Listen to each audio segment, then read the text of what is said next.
Dobrodošli u Kaminjo podcast, ja sam Nemanja Jović, ovo je moj bata Marko Korićanac. Ćao bato. Danas sa nama naša kraljevčanka Aleksandra Arizanović, glumica i plesačica. Aleksandra, predstavi nam svoju priču. Prvo hvala što ste me pozvali, jako sam srećna što sam danas ovde sa vama. Ne znamo se dugo, ali Ali se znamo kvalitetno. Ono sam doživjela sa vama je nekako kvalitetno, lepo, inspirativno i zbog toga mi je jako drago što sam ovdje i što imate uopšte ovaj podcast koji jako volim i nastavit ću da ga slušam. Sad, ispričati svoju priču, znaš ti koliko je to ogromna stvar. Idemo od početka, polako. Pa eto, rođena u Kraljevu, bavila se glumom od malena. To se desilo tako što je moj tata, kad smo brat i ja bili mali, napisao neki dramski tekst za decu. Stavio sve likove iz crtača koje mi obožavamo u jedan dramski tekst koji je bio u stihu. I onda tako on sedne u našu fotelju, nas dvoje sednemo na ove rukohvate i on nama tako čita, to jest glumi nam sve uloge iz tog svog komada.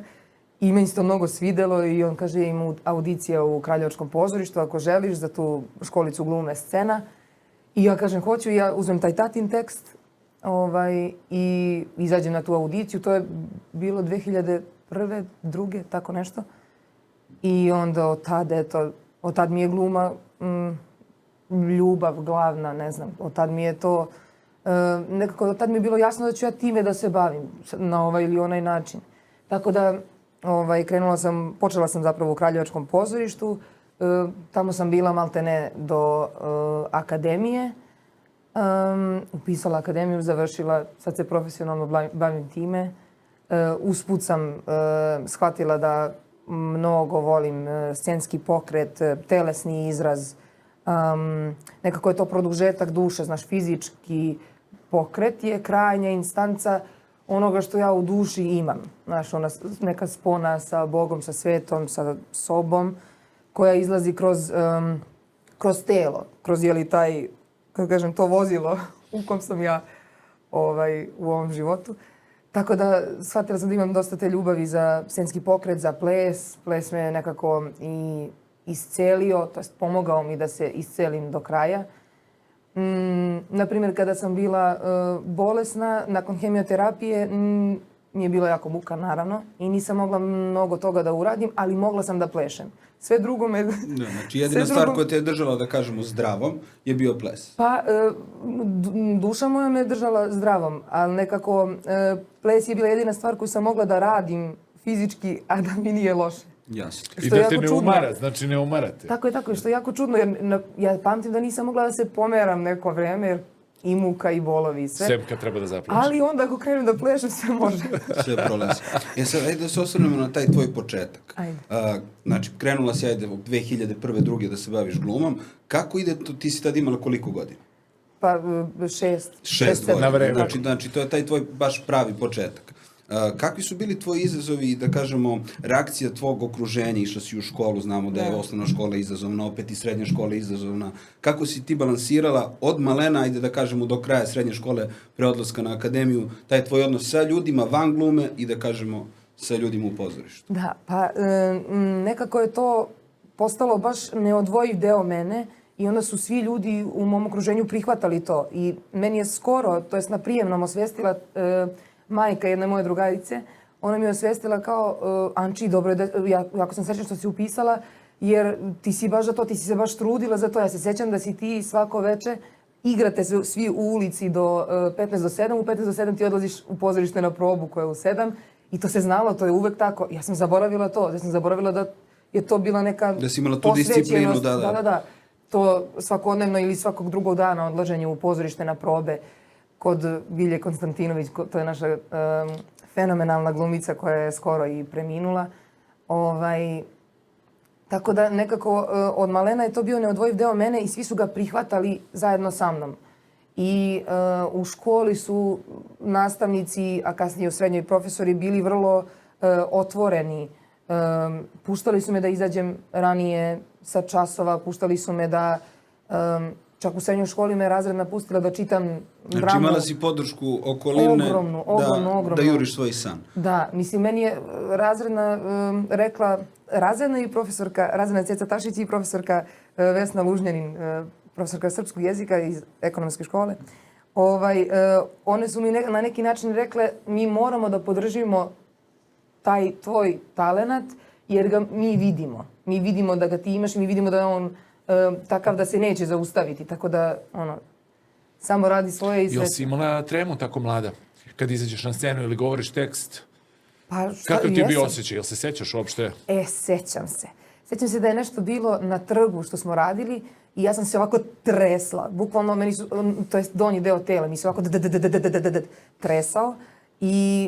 Ali sam uprkos tome uradila stvar na najbolji mogući način. Nekako to me nije sprečilo. I tako i u životu isto. Neke stvari kad nekad treba da se ili prikažeš, da kažeš, da staneš u sebe i da kažeš ej, to sam ja, ovo su moje granice ili ovo je način na koji ja radim ili šta god, ovo su moje želje, ovo su moje potrebe. Kad god staješ u neku svoju moć, što je zapravo neki izraz, kao što je scenski izraz, moguće je da će se javiti neke emocije, ali one ne moraju da te zaustave. Isto kao i u jiu-jitsu, ti možda osjetiš svašta, ali to što ti radiš sa tim nekako je, možda da deluje kao kontra od onoga što deluje da se u tebi dešava. Naprimjer, nekad osjetiš strah ili tremu ili šta god, šta je trema, zapravo strah od nekog neprihvatanja od drugih ljudi. I ja to mogu da osjećam, ali i pored toga što to osjećam, ne moram shodno tome da reagujem u spoljašnosti. Znači imaš taj kontrol, imaš mehanizam kontrole da tu emociju zadržiš, da tu tremu, da kažem, zadržiš u sebi. Pa da, nekako je to više prihvatanje nego kontrola. Kad god sam pokušala da kontrolišem to, išlo je mimo mene, išlo je u nekom svom ritmu, nekim svojim tokom. Moje neko shvatanje treme, jer imao sam ja, da kažemo, nekoliko tih scenskih nastupa i mađioničar sam već do 17 godina, tako da sam stalno sa ljudima. Treme, meni strah od nečega što se nije ni desilo. I ako se skroz koncentriš na nešto što se nije ni desilo, imaš unaprijed neki scenario koga se plašiš da će da se desi. Koji se nikad nije ni desilo. A neće se desiti. I kad je najgore bilo, desilo se najbolje. Tako da ja mislim da je ta kontrola, da kažemo da ti zaboraviš šta je u budućnosti, nego da se skoncentrišeš na sadašnji trenutak i da pratiš svoju emociju u trenutku. Ja mislim da je to definitivno najbolje za savladavanje te teme. Mislim da je i tebi sigurno bilo tako. Tako je. I to prisustvo, mene to isto opet vraća na jiu-jitsu i na scenu. Znaš, na prisustvo na treningu i na sceni, na probi, gde god. Nekako to prisustvo je ono što pravi razliku. To prisustvo je ono gde ti možeš i da uživaš u tome što radiš. To prisustvo je mesto gde ti možeš da slušaš sebe. Znači ja osluškujem sebe unutra, šta se meni dešava.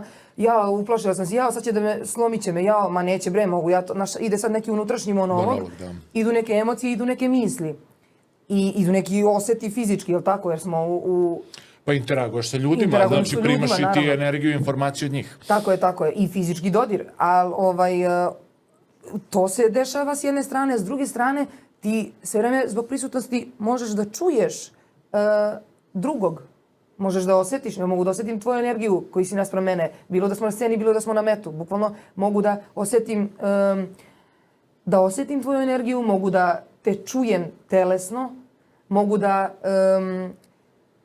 da vidim koje su tvoje namere možda čak. Telepatija, neki vid telepatije. Nekako povezani smo, tu smo, čitamo se, znaš. Malo smo ogoljeni, lakše se prezentiramo jedni drugima, verovatno, što kažeš ti, analogija sa sportom, ti bukvalno, bar pričamo o džici, na met, što kažeš ti, možeš da doneseš svoje trenutno raspoloženje, svoj trenutni dan, svoj trenutni unutrašnji konflikt, šta god ti se dešava i onda treba da pustiš, bar što se džice tiče, da ti to okruženje izleči kroz dobar trening, kroz to, tako da definitivno to o čemu ti pričaš sam osjetio 1.000.000 puta do sada. Imam jedno pitanje ovako, ajde, do odlaska na akademiju, znači od početka do odlaska na akademiju, to je realno jedan drugi deo tebe nego od kad si otišla na akademiju. U tom periodu, koji je bio ključni trenutak kad si shvatila, ja ovo želim da radim do kraja života, ja ovo mnogo volim, kad se prvi put osjetila ono skroz slobodno na sceni? To je više pitanja. Znači, kad sam stvarno shvatila da želim ovo baš da radim, ne znam koji je tačno to trenutak. Ja samo znam da u jednom trenutku moj mali detinji mozak je prestao da veruje da će da bude pravnica, što je bilo podstaknuto filmom Pravna plavuša koji sam gledala u 5. razredu. Tako da samo sam u jednom trenutku shvatila da neću to. ali ne zato što hoću, ne zato što mi se to ne sviđa, nego zato što sam shvatila da je gluma zapravo najbolja moguća igrica koju možeš da igraš ceo život. To je najbolje moguće zanimanje ikada, zato što te konstantno gura u istraživanje sebe kao čoveka, sveta, drugih ljudi, čoveka uopšte, psihologije, anatomije, mislim, nekako te navodi na razvoj duše, jer ne možeš da napreduješ u glumi, ne možeš da ideš dalje ako nisi spreman na razvoj, na promenu, ako nisi spreman na I to verovatno konstantnu promenu. učenje. Naravno, pa jedina konstanta. Je li ti bila frka od prijemnog ispita? Te čuvene legende što smo slušali, prijemni ispit pred profesorima, ti treba da izvedeš, pretpostavljam, neki program i možeš malo da nam objasniš kako izgleda prijemni ispit? Mogu, da. Dovršit ću ovo što me Nemanja pitao, pa ću da se nadovežem na to. Taj period pre akademije je meni bio obogaćen grupa grupom. To je udruženje građana koje je okupljalo i okuplja mlade ljude, decu, a i mlade ljude iz Kraljeva koji žele da se bave glumom. Vladan Slavković je osoba, mislim, moj prijatelj i čovek koji je nama držao časove glume. Tako da sam ja kroz celu srednju školu imala podršku grupa grupe u kojoj kroz koju su prošli moji najbolji prijatelji, ljudi s kojima sada radim, Vladimir Jovanović glumac koji je, kako da kažem, moj ogroman prijatelj, maltene brat, s kojim sam istog dana kročila u pozorište kao zaposlena glumica. Kako se zove, moja kuma Ksenija, moja kuma i kum, zapravo oni su se upoznali u grupi, venčali se, sad imaju i sine. Spojila si posao i porodicu. Pa zato što su ti ljudi s kojima radiš, s kojima glumiš, to jeste porodica. Kao što vi delujete isto kao društvo, kao porodica, kao neki neodvojiv, kako da kažem, kao neka neodvojiva sila u ljudima, znaš. Mislim da nije bilo grupe, ne znam koliko bih, u kojoj meri bih imala samopouzdanja. Jer grupa je mene naučila šta je prijateljstvo, pravo prijateljstvo. Grupa je mene naučila šta je pravi rad, da moraš da se baciš sa litice u nekom trenutku. Ne znaš ti, ništa ne znaš, ali moraš da rizikuješ. Mora da postoji taj neki korak koji napraviš, baš onda kad je nezgodno da ga napraviš, da bi se nešto desilo. I sad sa s tom podrškom i osnovne i srednje škole i okruženja i grupe kao kuće, tako da kažem, ja izlazim na prijemni i sad znam i sama da postoje razne priče o tom prijemnom, da je to preteško, da oni tebi tamo, ne znam, pričaju svašta, da te, da ti traže da, ne znam, radiš svašta, nemam pojma. Sad to su sve priče, znači, to je sve rekla, kazala i možda se to u nekom smislu i desilo nekom, sigurno da jeste. Ali ja kad sam izašla na prijemni, ja sam bila spremna na neku torturu, što je potpuno besmisleno jer se bavimo umetnošću, kao to je prelepa stvar, ne mora da bude mučna. Život ume da bude bolan i težak i svakakav, ali umetnost je nešto gde treba da, znaš, da cvetamo, da dišemo, nešto gde može da se, gde možeš svoj nervni sistem zapravo da umiriš u neku ruku. I da, onda sam izašla na prijemni i zapravo se ispostavilo da to uopšte nije toliko teško kao što su mi ljudi pričali. Meni je zapravo prijemni bio prelak, odnosno na to šta sam ja očekivala da će biti. A zašto mi je između ostalog bio prelak? Zato što su sa druge strane na prijemnom bili ljudi. Dakle, moj profesor Boris Isaković, profesorka Jasna Đuričić, to su ljudi koji su veliki umetnici, dobri ljudi, ljudi kojima je stalo do glume, glumaca, do studenata i ja sam samo shvatila da je njima stalo da ja glumim što bolje tu na tom prijemnom. Da, svi ste tu zajedno sa istim nekim ciljem. Pa da, mislim ti dođeš pred ljude i oni te stvarno slušaju, a pritom su tako dobri glumci da u tebi podstiču neki odgovor. Da budeš još bolji, da. Pa da. I neko pravo usmerenje. Ja sam se tek na prijemnom zaljubila u onu pravu glumu. Do tad sam imala neku ideju o tome šta je to. A onda sam, zbog profesora Borisa i Jasne najviše, na prijemnom samom za tih 5-6 dana shvatila koliko je to zapravo velika i plemenita stvar, koliko je zapravo bitna za čoveka, koliko može da bude isceljujuće, koliko može da bude prava, koliko je to taj sadržaj kojim se bavimo, sadržaj neke priče koju pričamo o nekom čoveku ili unutrašnji sadržaj tog bića, koliko je važan, koliko je važno da razumemo drugog koji je Kad bi naspram nas. izdvojila nešto iz toga, na primjer, šta si na akademiji naučila? 2 lekcije, znači lekciju o sebi i lekciju o tvojoj profesiji. Pa, ajde ovako, o sebi bi možda bilo to da sam ja preveliki perfekcionista i onda me to više koči, to jest kočilo me tad, nego što mi je donosilo. Znači ta potreba da sve to bude najbolje, da to nešto bude uvek vrhunski. Ne može biti uvek vrhunski, nije ni bitno, ni ne treba da bude naš. Bitno je da se igramo, bitno je da se bavimo glumom. Ti kad se nečim baviš, kao nema, sve kao početak, kraj, ovo ono, nema, ti si sad tu i baviš se time. I onda nekako taj perfekcionizam koji sam osvestila kod sebe, i mislim i dalje ga lečim. Nekako, mislim, to će zauvek da traje, veruj mi. Pa pazi, u nekoj meri je prisutan, ali uopšte ne toliko kao naučila si tada. da savladaš sebe u tom trenutku, da ne mora sve da bude tip top, da. Prosto u nekom trenutku shvatiš da mnogo grešiš i da ćeš još mnogo da grešiš. I onda je to super, znaš, kad imaš iskustvo na sceni da jednom padneš, drugi put padneš, treći put padneš. Znaš, 500.000 puta pogrešim, loše odigram, loše nešto, kako da kažem, nisam prisutna, na primjer, i onda nekako to nije baš to, moglo bi da bude bolje. I to je okej, mislim, to je samo sve jedan veliki pokušaj. Isto, ja mislim da je i život jedan pokušaj. Znaš, ti ideš, probaš stvari, krećeš se. Da, trudiš se da se ne završi samo na pokušaju, do kraja. Uspostavljaš se, pa da, ali mislim, pokušaji uspevaju. Da.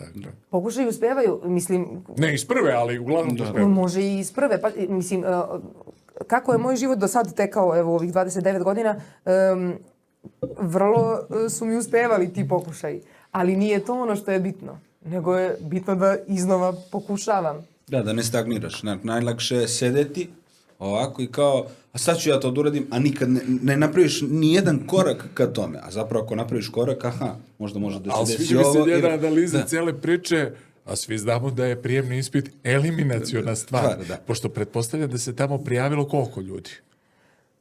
Znači u Beogradu kad sam bila, mislim da je bilo 367. Za koliko mesta? 10. Ali kod nas na Akademiji u Novom Sadu je u tom trenutku, tad kad sam ja upisala, bilo 150 nešto ljudi. Ili malo više, ne znam. Za koliko klasu? Za 10.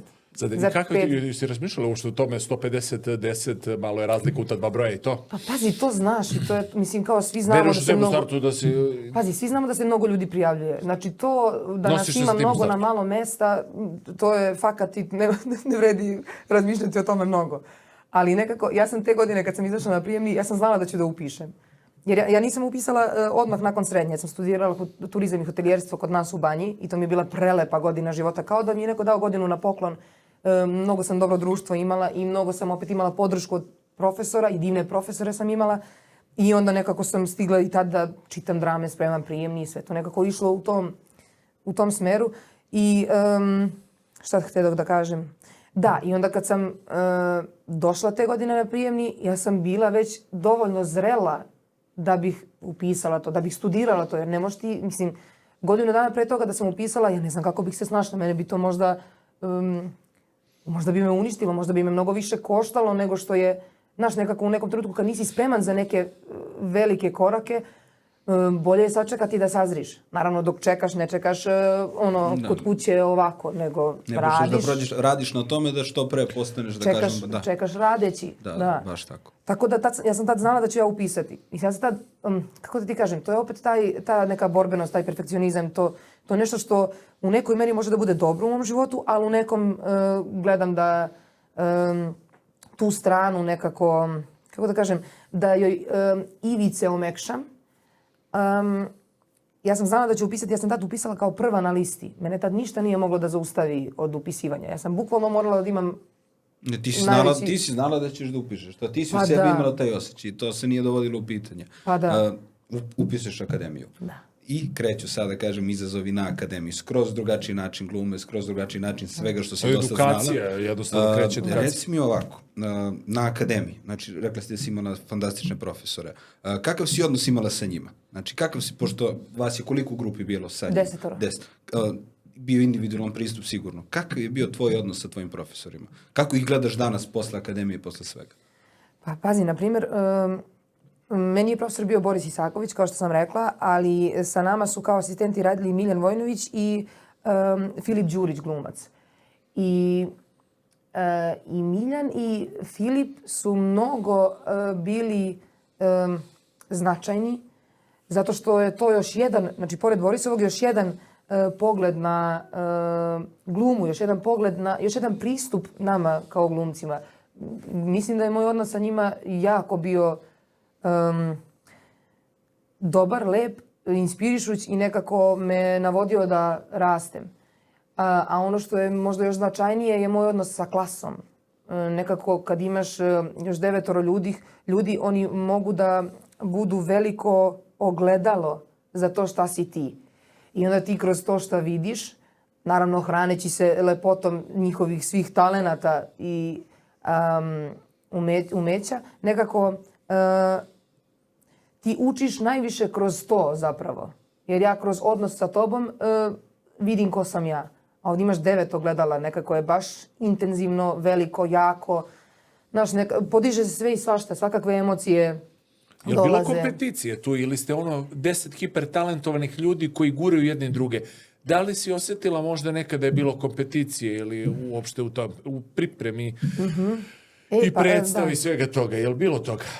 Ne, pa jesam, ali znaš najviše zbog čega? Najviše zbog toga što postoji sistem ocenjivanja, postoji pohvala, postoje te stvari. Onda kad postoji i poređenje, što mislim da nije dobra stvar, ali znaš, neko te nekad uporedi sa nekim, neko nekad, znaš, stavi dva glumačka bića, 2 bića uopšte, u neku usporedbu i onda je to te malo nekad povuče da razmišljaš na tu stranu, ali onda samo treba da se vratiš na svoju liniju, na svoju trasu. Samo treba da se upoređuješ sa sobom i ništa više. Ma nema šta, kao nekako, meni i to poređenje nekako, ne znam, ono se pogrešan pristup. Ja mislim da te to vraća unazad, ne gurate napred. Pa, jer šta ja radim na sceni ako se ja sad poredim čak i sa samom sobom? Šta radim? Ja se poredim sa sobom. Znači, ako mi to nije... Nisam baš mislio na sceni, mislio sam ovako u tvom rastu van scene. Znaš, da se upoređuješ sa sobom od juče ili od pre 7 dana, da vidiš da li si unapredila sebe. To je neko, ajde da kažemo, zdravije upoređivanje, ali da se upoređuješ sa ljudima, kao što si rekla, koji su skroz drugačije psiha, to je skroz loše. Ali su hipertalentovani, to je okruženje koje je vrlo usko, specifično, pretpostavljam. I tu su ljudi ultra talentovani koji guraju jedni druge. Znači, sigurno da je to jedna...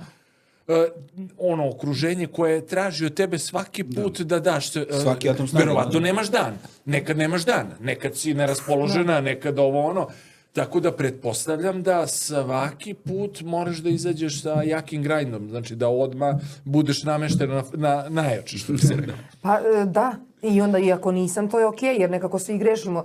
Masu puta me je klasa videla kako grešim i to je isceljujuće. Znaš, ti se pustiš njima da oni vide tebe lošu. I mislim ne da se pustiš, da se desi, pa ga ti onda prihvatiš. I onda posle kreneš da se puštaš u to nekako slobodnije. I to je baš lekovito i ja stvarno obožavam svoju klasu i evo, za par dana ćemo da se sretnemo svi zajedno. I nekako mi je to velika radost kad pomislim na taj susret.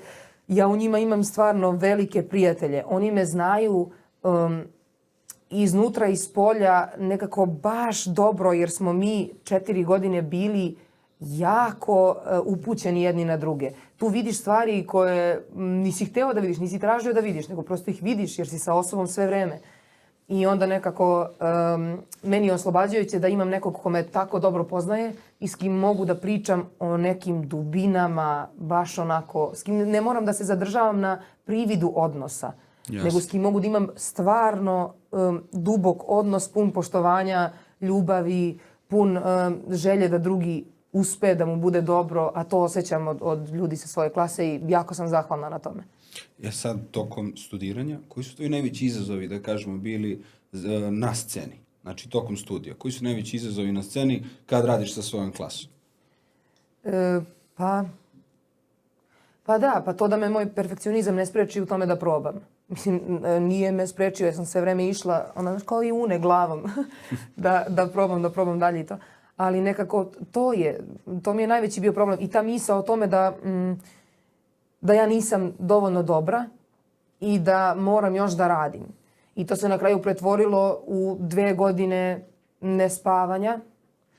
U 3. godini sam ja dobila rak limfe. Sad, naravno da nije na taj rak uticala samo ta pređašnja i ona godina pre nje, ali nekako logičan sled događaja je bio da me nešto zaustavi i da mi kaže čekaj, malo smo krenuli u pogrešnom smeru, nije rešenje tog problema koji imaš tamo. Znači, nećeš ti... Znači, ako imaš osjećaj da nisi dovoljno dobar, nećeš ti preduzimanjem akcija da bi poboljšao rezultate svoje, nećeš isceliti taj deo sebe. Nego moraš da zađeš dublje u potrebu da me ljudi vide, čuju, vole, da sam prihvaćena, da imam svoje mesto i svrhu ovdje. Jel ti potrebno tad da se osjetiš u svakom trenutku prihvaćena? Koliko ti znači dok radiš nešto što ti je izazovno, da ni sama nisi sigurna da je to baš onako, što kažeš, po tvom nekom perfekcionizmu podešeno, da li ti znači od njih, da li kupiš tu energiju odobravanja, koliko ti je to značilo u tom trenutku? Meni je to jako značajno i dan danas. Evo, trenutno znači, stalno tražiš, potrebno je, ipak... Ne, pazi, mislim, ja imam, sada su godine prošle od te, 2., 3. godine akademije, ja sad imam u sebi mnogo bolje izgrađen osjećaj sebe, sveta i samim tim veće prihvatanje sebe i ja sebe volim. Ja misliš da to ima veze sa godinama koji si imao u tom trenutku ili si stekla iskustvo i životno i na sceni pa ti je to pomoglo? Ima veze i sa iskustvom i sa velikim radom na tu temu, to je na te teme, i sa...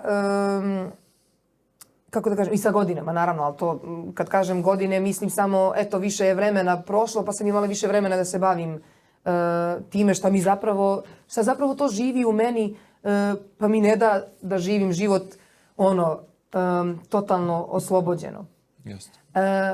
To što pričaš o podršci sa strane, jako je bitno i to nije u smislu sad da neko treba meni da aplaudira i da kaže ti si super. Ne, meni samo treba prijateljsko okruženje da mogu da probam. Što sam osjetila i kod vas na treningu, zato i nameravam da nastavim, kad završim ovaj proces u Beogradu, da nastavim da radim sa vama, jer je to jedno okruženje u kom ti smeš da probaš, u kom će ljudi da ti pomognu da nešto naučiš. I potpuno je okej da budeš loš u tome koliko god ti je vremena potrebno.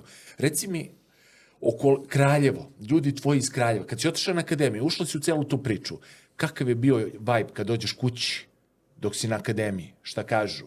Kakve su reakcije? Kakvu si energiju pokupila od njih? Pa, mislim, svi su bili divni, otvoreni, raspoloženi za razgovor o tome, jer su znali da ja to želim i svi su bili ultra ushićeni što sam upisala akademiju i sve što govorim, što pričam vezano za te časove, za predavanja, bilo je ljudima zanimljivo, jer je meni zanimljivo koja pričam tu priču. Ali nekako u meni se desilo da, zato što to se desi, sad ne znam da li je to je vjerojatno zbog toga što te profesori, a i taj sam rad, a i dramska dela koja čitaš, književna dela, navode te na neki drugačiji svetonazor, navode te na drugu percepciju, na više percepcija različitih, nekako ti se otvara svet i polje i nekako to ima veze i sa odlaskom na fakultet, a i sa odlaskom na glumački fakultet. I onda se u meni pojavila misao o raskolu, o jazu koji postoji između osoba koje me znaju pre akademije i osoba koje svedoče meni prisutno i sad pred njima. Jer nekako sam imala utisak da ne mogu da im se objasnim, da ne mogu da objasnim šta se to ne mogu da te shvate, ne mogu da shvate. Pa kad se bude formirala, da li će je prihvatiti tako novo formiranu, verovatno? Pa ne ni da li će prihvatiti, nego da li mogu da vide. Jer mi naviknemo, sad ne znam, družim se s tobom i naviknem na to kakav si ti, Nemanja je takav i on je takav. I sad ja imam neku sliku u glavi, neki energetski, emotivni, mentalni zapis o tome ko si ti i šta si ti. I treba mi baš veliko prisustvo i širokogrudost i širina svesti da mogu da primetim tebe drugog sad. Da. Skroz drugačiji treba mozak da podesiš da bi prihvatila nešto novo, da. Reci mi ovako, pomenula si da si razbolela od raka limfnih žlezda. Kada se to desilo i kako si se osjetila baš u tom trenutku kad si saznala da boluješ od toga? Da. Pa to se desilo u 3. godini, baš na početku godine. I interesantna stvar da je klasa moja bila tu za mene i tada. Pa prva misao mi je bila, jer je mama tad bila u Americi, doći će mi mama iz Amerike, vidjet će me ćelavu.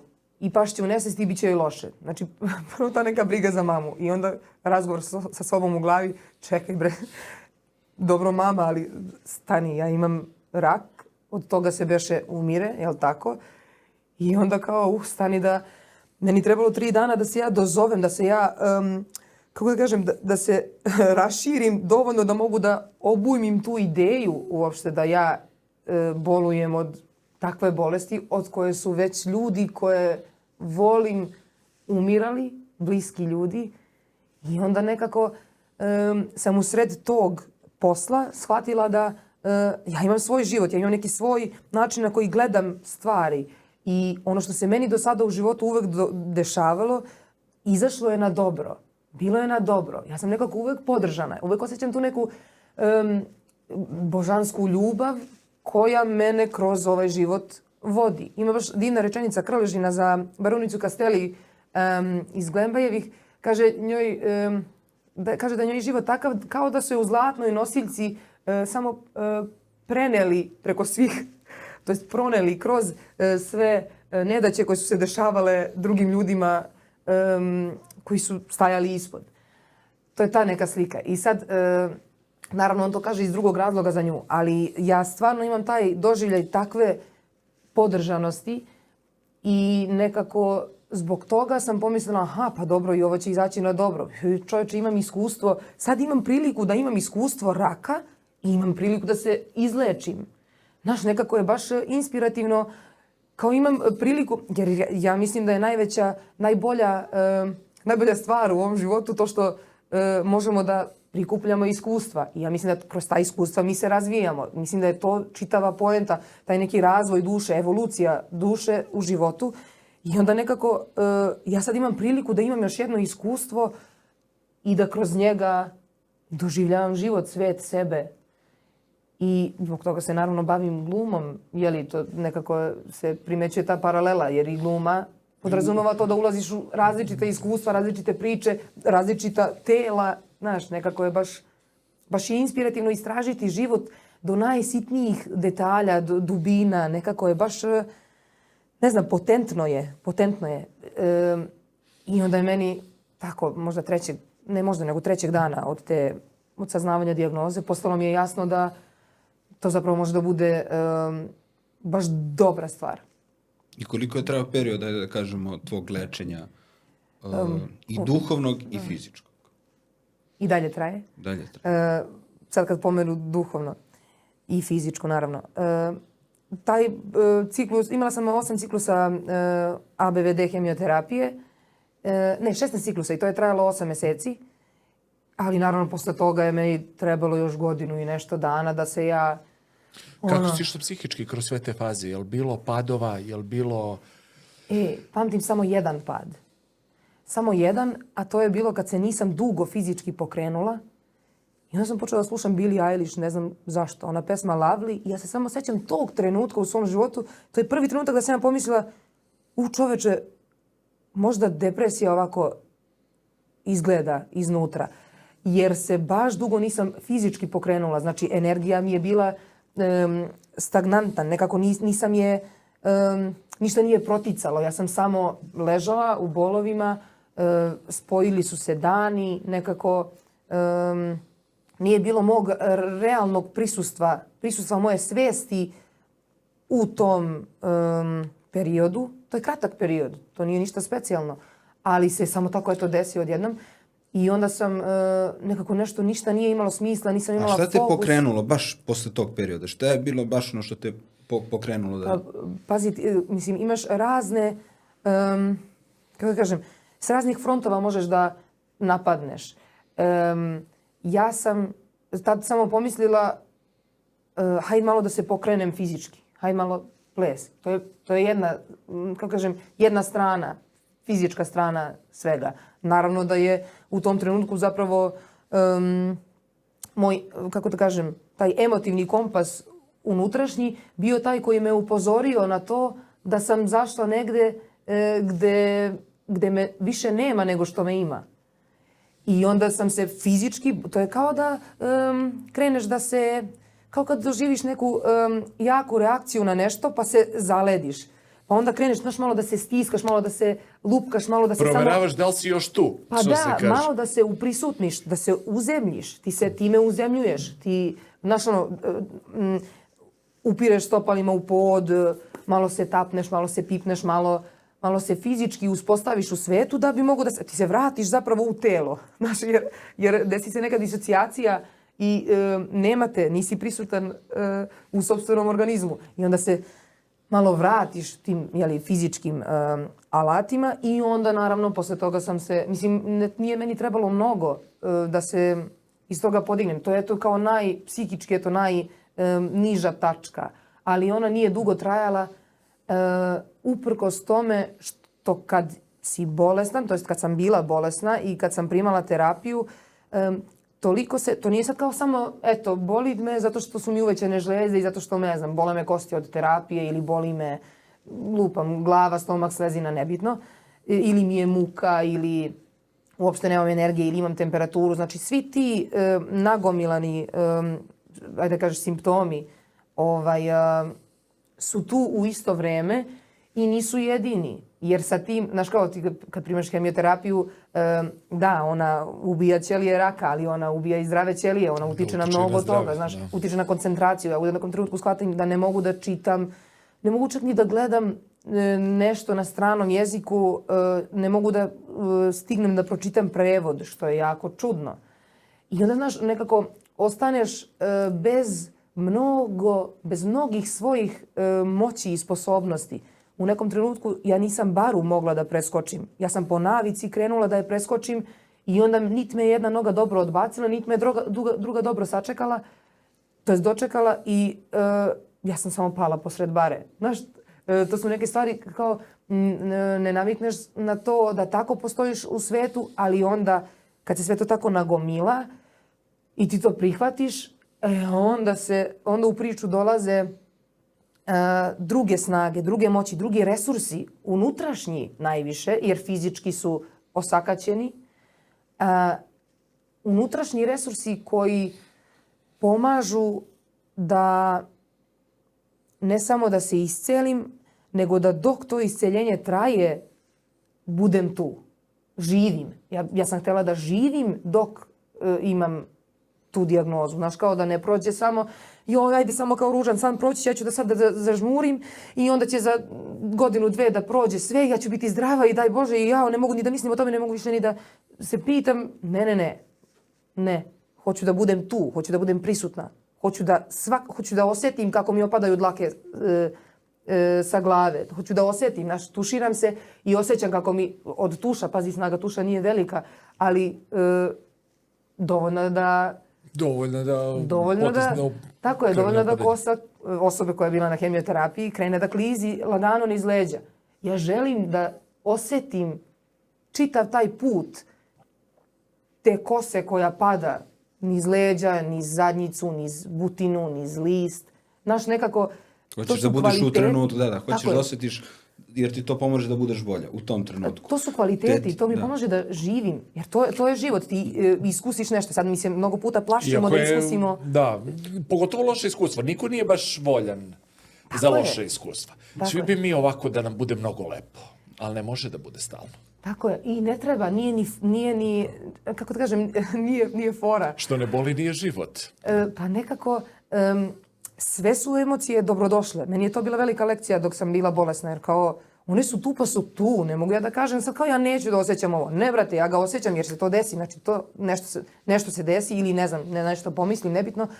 Osjetim emociju. Znači, to je, kako da kažem, kao ako udahneš, vazduh će ti ući u pluća. Mislim, kao, ne može da se ne desi. I to se dešava, samo od sebe. Naravno, podstaknuto time šta mi nosimo sa sobom unutra. Ali to se dešava i neću da ga ignorišem, neću da ga na silu menjam pre nego što ga prihvatim. Znaš, ja bih samo nešto da ostane za ceo taj period. Kakav je bio tvoj odnos sa Bogom? Znači, kroz sve, jer verovatno si imala mnogo veću konekciju nego pre toga. Kakav je bio tvoj, da kažemo, kontakt sa Bogom? Da, pa u čitavom ovom životu ja osjećam da je on tu. Ja ga baš osjećam kako god ga bilo ko zvao. Ja osjećam to prisustvo u svom životu. Ja osjećam tu silu koja je veća od svih nas. I koja je dobronamerna.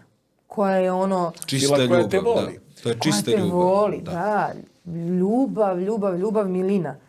I tokom bolesti ja sam samo imala, kao da sam dobila veću dozvolu da ja sebe volim tako kako me Bog voli.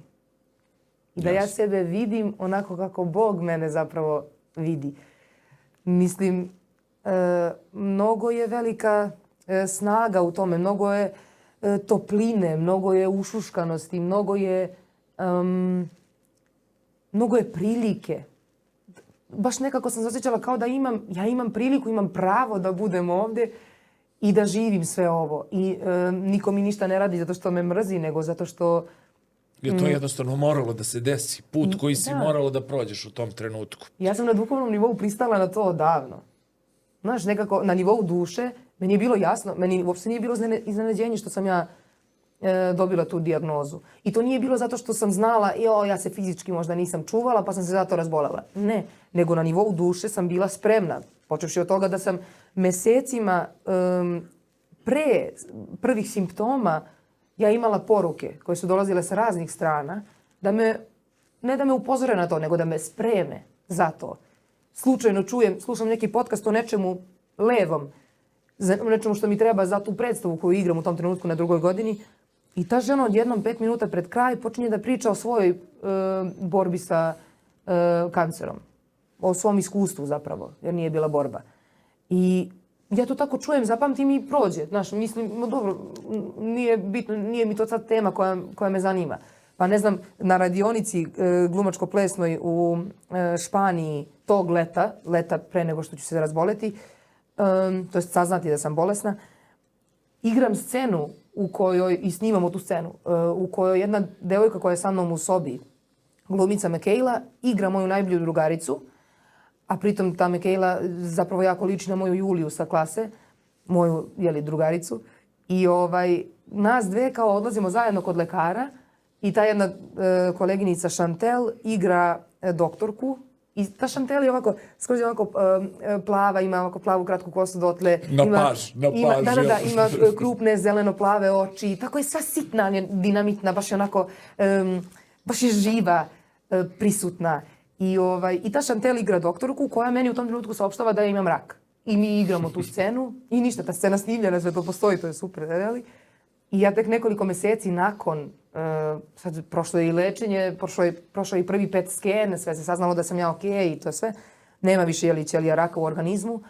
Ali ja se tek tada setim da zapravo moja doktorka Ivanka, predivna jedna duša, Ivanka Perčić, da ona izgleda isto kao Chantel Odi, ima isto tako plavu kosu, plavo-zelene oči, sve je tako isto, sitna je, ali onako prisutna, stamena i nekako mi je bilo kao, wow, čovječe, ja sam odigrala ovu scenu. Ti si odigrala svoju ulogu pre nego što se desilo. Da. I onda kad sam je odigrala u pravom životu, to je kad je došlo vreme za to, nekako sam je, kako kažem, s mnogo više radosti prihvatila, s mnogo manje patetike. Kako ti bila reakcija kad je PET scan bio okej? Ja sam znala da će to biti okej. Unapred. Da, zato što sam ja, mislim, to ide tako kod mene. Mislim, verujem i kod svih. Ja kad sam znala da je to rak i kad sam se sa sobom dogovorila da će to da prestane sad, da ja neću više sebe od ovog sekunde pa nadalje da razboljevam, to je onda prestalo. Baš sam to skoro rekla, kao onaj mehanizam iz zupčanici kad idu i onda samo uspore i stanu. Nema više proizvodnje ćelija raka u organizmu. Tako je meni to bilo unutra. Znači, odsekla si dovod goriva i ćao. Znači, to će da prođe. I onda nekako kao PET scan je za, ne znam, 2 mjeseca, tako je trebalo, u januaru.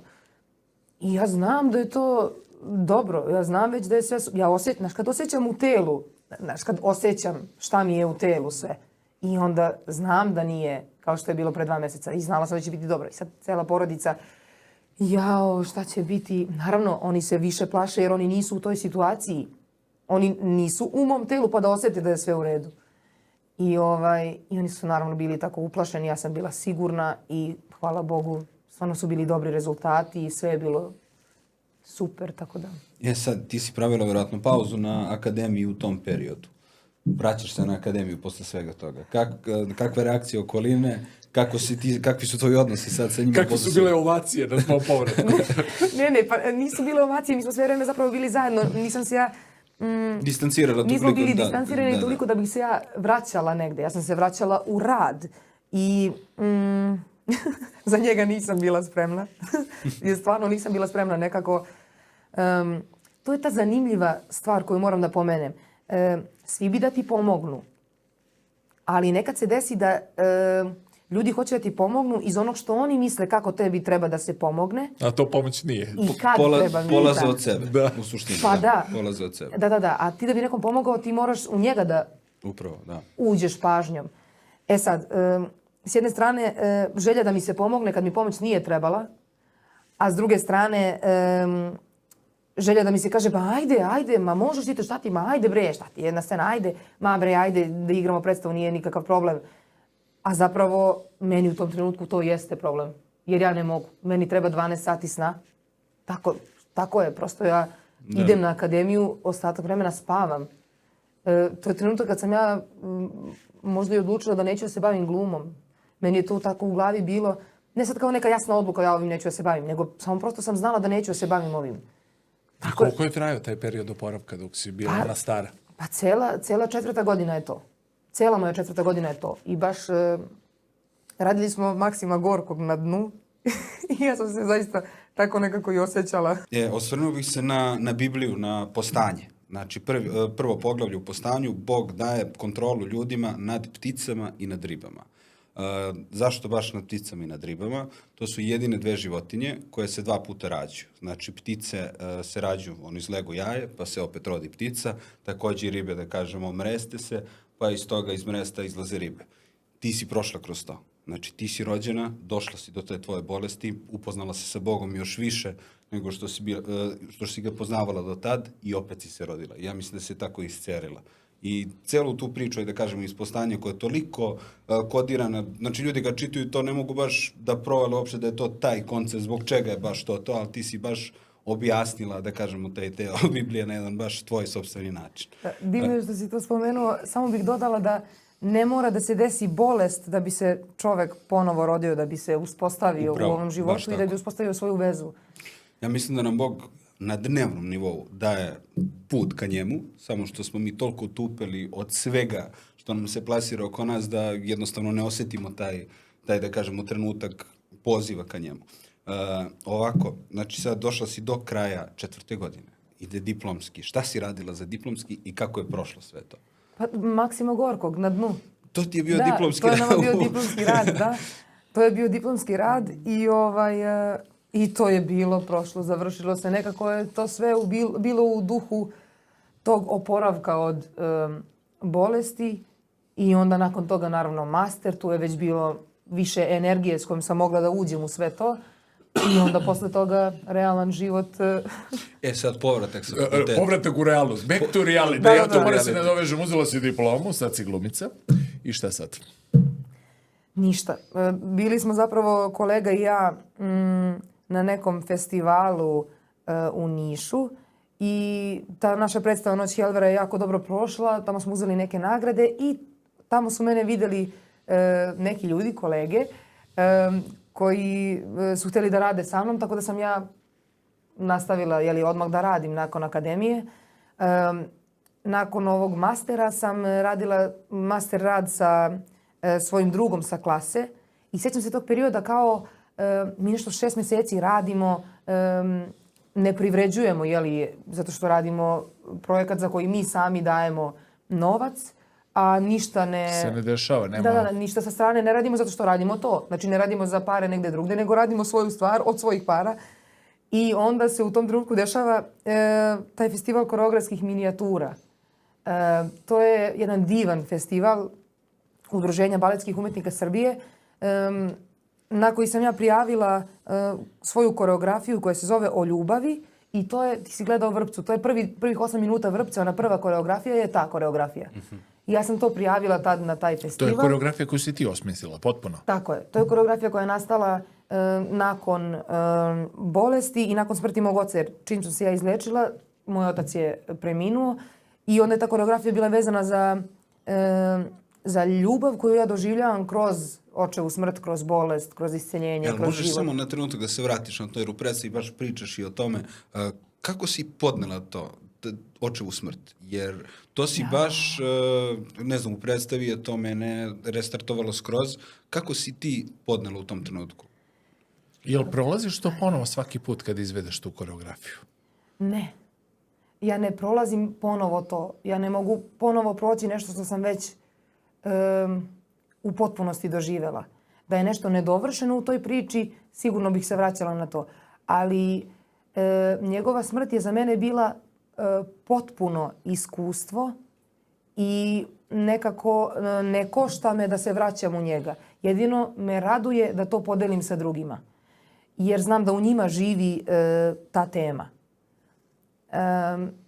Ovako, kad je tata preminuo, to jest kad je mama javila vesti, ja to nekako nisam mogla da prihvatim. Jer ona meni zvoni telefon i ja osjetim da nešto nije kako treba i mislim se, ja sam svojoj babi poslala jutros poruku, samo daj Bože da je videla poruku pre nego što je umrla. Znači, to je moja prva misao, jer osjećam da nešto nije kako treba. Jer ja sam mislila možda se s babom nešto desilo i odsekla se živa. I mislim se, samo daj Bože da je videla tu poruku gde joj kažem da je volim. Znaš, pa i ako je otišla, da je otišla s tim. I ne znam što mi je to bilo, eto.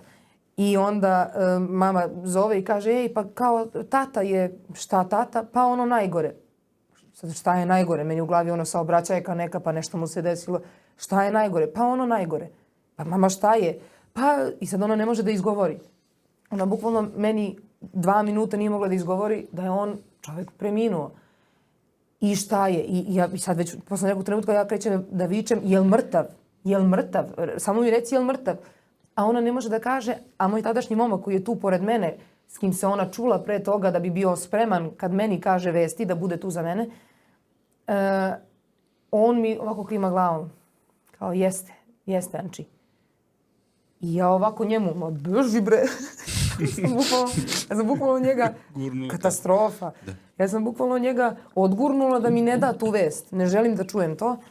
I pitam mamu, je li mrtav? Da mi kaže da nije. Međutim, naravno, bio je.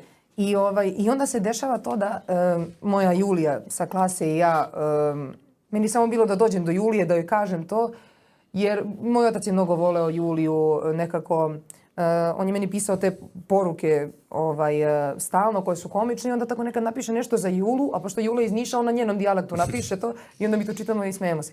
I onda sam samo mi je bilo da dođem do nje, da odemo zajedno u Kraljevo, otišle smo i onda kreće veličanstvenost.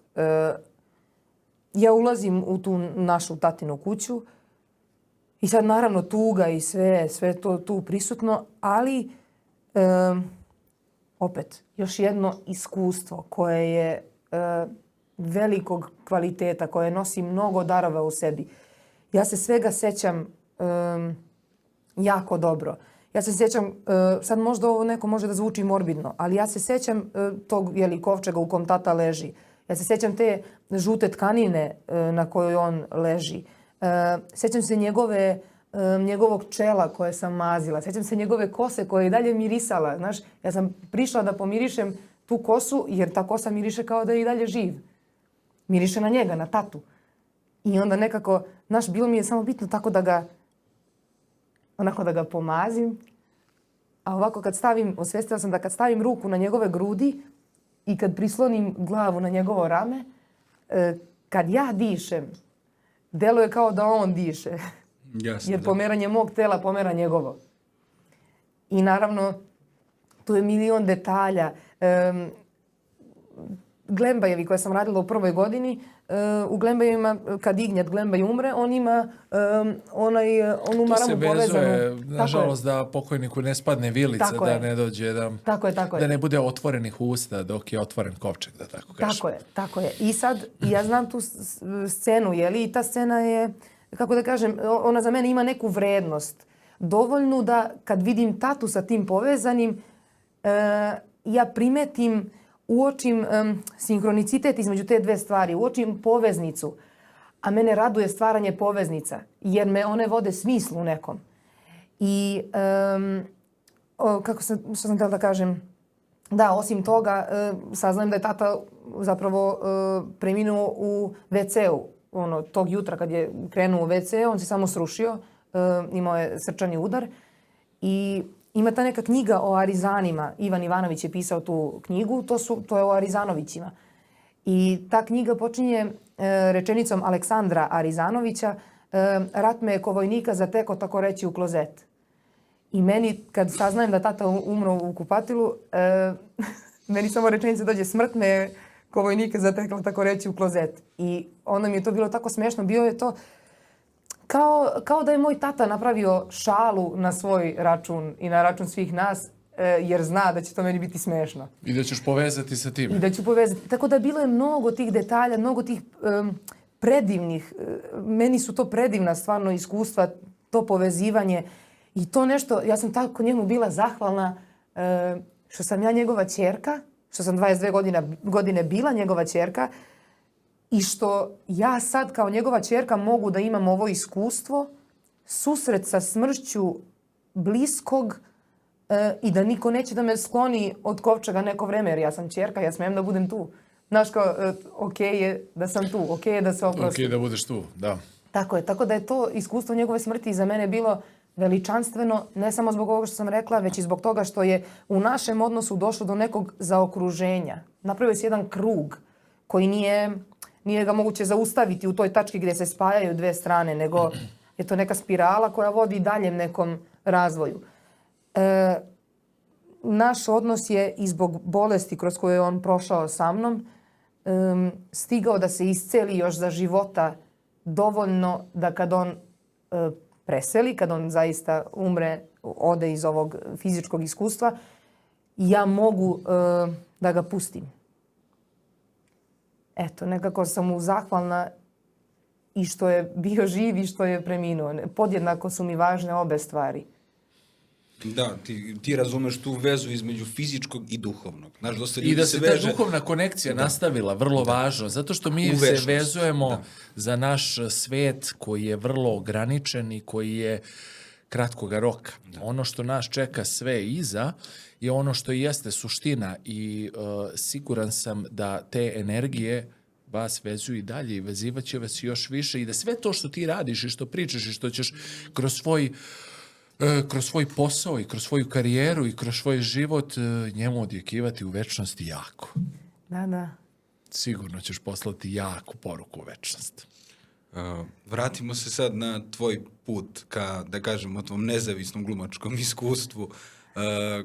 Da. Koja je bila prva predstava gde si ti, da kažemo, nisi više davala svoj novac, da kažemo, nego si prvi put radila, bila si plaćena za ono što voliš. Ili što bi neko, naš narod, imali tu nekih para, otprilike od te glume. Da.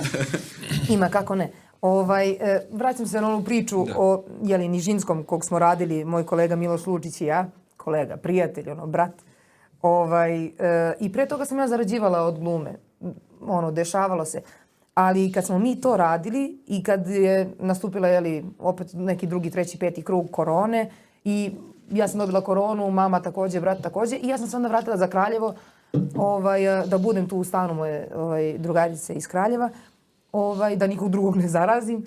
I sjećam se da sam tad pomislila, nešto mora da se zaradi, ja više para u šteku nemam, a imala sam dosta novca jer sam 2 puta išla u Ameriku, radila preko leta, ali sad i bolest i život su istrošili te fondove. I Nije ni Amerika više ko što je bila, da se razume. Ona jeste, nego ja više nisam u njoj. Kako se zove, ja sam onda rekla, dobro, daj da radim nešto, šta mogu da radim? U to vreme moja drugarica sa klase radi sa Kinezima, predaje im engleski. I ja kažem, ja ću to da radim. I pa sad šta je energija, kako je to? Jer to je to, prosto ti kad ne pokrećeš energiju, ona se ne pokreće. Ti kad kreneš i pokreneš je, onda sve pojuri da te susretne na tom putu i da ti da. Ja naravno zakazujem sastanak sa ovim ljudima iz te školice, prolazim tu obuku 2 nedelje, sve super, dobijem ja posao, divno. Kako sam dobila taj posao, mene zovu iz Kraljevačkog pozorišta za predstavu Fleke, Juga Đorđevića, zovu me za jednu predstavu u Subotici sa mojim profesorom Denešom i Heni Vargom, zovu me za još 3 projekta u budućnosti, dakle mojih 7 meseci narednih zbog tih 5 projekata su ispunjeni. Ja ne samo da imam šta da radim, nego imam i zaradu od toga. Spojila si lepo i korisno. Da, ali to se desilo kad sam ja pokrenula energiju, kad sam ja rekla, ok, ja hoću da zaradim, hajde zaposlit ću se ovamo kod Kineza. Da, htjela si da radiš, nije bitno šta, ti si htjela da radiš. Htjela sam da zaradim, znaš, jer ako već nećemo moći na scenu dugo zbog korone, zbog svega, jasno. Mislim, ne ni dugo, nego nećemo možda moći ni često, znaš, nekako nije to. Možda ćemo i mi moći da odigramo tu i tamo neku predstavu. Baš sam skoro gledala neke beleške te godine, baš sam malo predstava odigrala, 20. 21. baš malo. Tek kasnije smo mogli slobodno da igramo. Da. Čudan period za sve nas. I onda kako sam ja pokrenula tu energiju, pokrenulo se i ovo i od tog trenutka ja bukvalno nisam stala. Znači zaustavila me samo jednom gnojna angina i ovog leta ja sama, zato što ne možeš samo da ideš i da radiš. Ne, osjetila si potrebu da moraš da staneš. Da. I to je znači, bukvalno dar od Boga. Ti možeš da osjetiš kad je pravo vreme za pauzu, jer dosta ljudi samo prođe kroz to. Znači, nastavi dalje i na kraju uništi sebe. I psihički, ja sam to već uradila, znaš. Već i prošla kroz to, da imaš iskustvo. Meni samo dođe da padne mi na pamet, hoćeš ti opet da se ubiješ, hoćeš ti opet da se razboliš, mislim kao šta ti je cilj. Tačno osjetiš kad počinješ kad kreneš da naudiš svom organizmu. To je vrlo bitno, da imaš taj neki mehanizam u sebi, čekaj, ajmo da se isključimo, ajmo malo da nađeš nešto što će da te ponovo restartuje, pa da nastaviš sa aktivnostima, da ne odeš, da ne ukiseliš sam sebi ili da ne uvedeš sebe u neku bolest. Reci mi, to me uvek zanimalo, vi ne radite za klasičnu platu, vi radite za honorare. Kako funkcioniše tu uopšte? Znači ti kao snimaš jednu predstavu, ona se igra na različitim scenama u jednom više pozorišta, više gradova. Kako funkcioniše uopšte taj život od glume, finansije? Mislim. Da, pa gledaj, iz svog iskustva pričam. Ja sam, naravno, dok me nisu zaposlili u Kraljevačkom pozorištu, prošlog decembra radila za honorare. Ja sad radim za platu, plus radim sa strane za honorare. Ti, kada radiš neku predstavu, recimo, imaš honorar za pripremu, to je novac koji dobiješ za mesec, 2, 3, koliko već traju probe, proces pripreme, i onda po igranju dobijaš određenu sumu novca koju dogovoriš. To je procenat od karata, verovatno prodatih ili šta već? To nije procenat od karata, to je može se pojavi 2 čoveka na nekoj predstavi ništa. Da. Ne, to je iz fonda koji vi imate. To pozorište plaća. Da, iz fonda pozorišta. I onda imaš i za ta igranja. Naravno, kad se ide negde na neki put, postoje i dnevnice. Što se mene tiče, od glume može da se zaradi. Ja umem od glume da zaradim, a ne radim sve i svašta. Znači, imaš neke granice? Da. Ja samo za stvari koje hoću da radim, koje volim da radim, kažem svoju cenu. To je prosto tako. I prosto imam dovoljno posla da mogu da živim lagodno, da mogu da živim tako da ne brinem o tim stvarima. Makar o tome da ne brinem, znaš. Jasno. A naravno da ne radim sve i svašta. Mislim, zašto bismo radili to? Duša se troši, vreme se troši, telo se troši, ne treba da to bude uzalud. Bez obzira ako si u nekom projektu koji ne deliš, koji je van nekih tvojih, da kažem, interesovanja ili nekih načela koje imaš, bez obzira ako ti tu profesionalno odradiš posao, nećeš to da radiš jer će ti nauditi na duhovnom ili duševnom momentu. Prvo mi nije inspirativno. Znači, ako se radi nešto što mene iznutra ne vozi, zašto bih ga radila? Onda je novac nebitan tu. Nebitan novac, bukvalno. Ne igrati ulogu. Nebitan, ne. Čak bukvalno nebitan. Ili, na primjer, nekad lupim neku cifretinu, Čisto znaš, neće te angažovati. I to je to. Ne samo zato, nego ako je to za taj novac, može.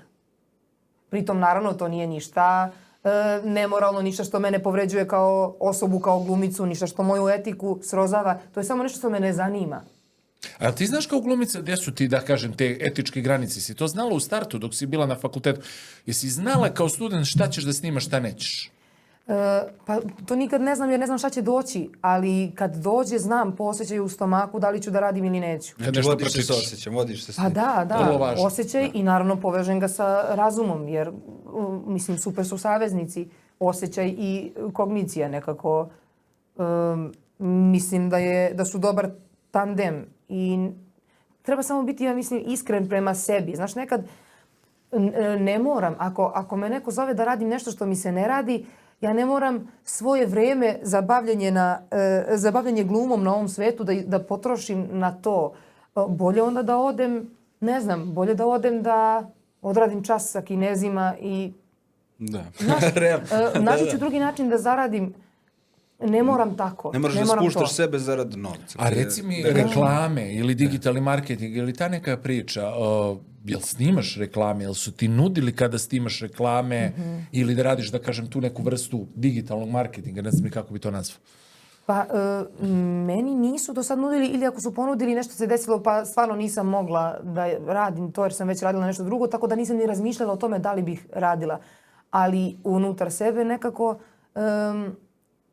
mislim, verovatno bih ako je to za neku stvar u koju verujem, ako je to za neki... Da možeš da se poistovetiš sa ciljem te kampanje, ajde da kažem. Ja razumem, ali to je, na primjer, ipak samo tvoj doživljaj toga.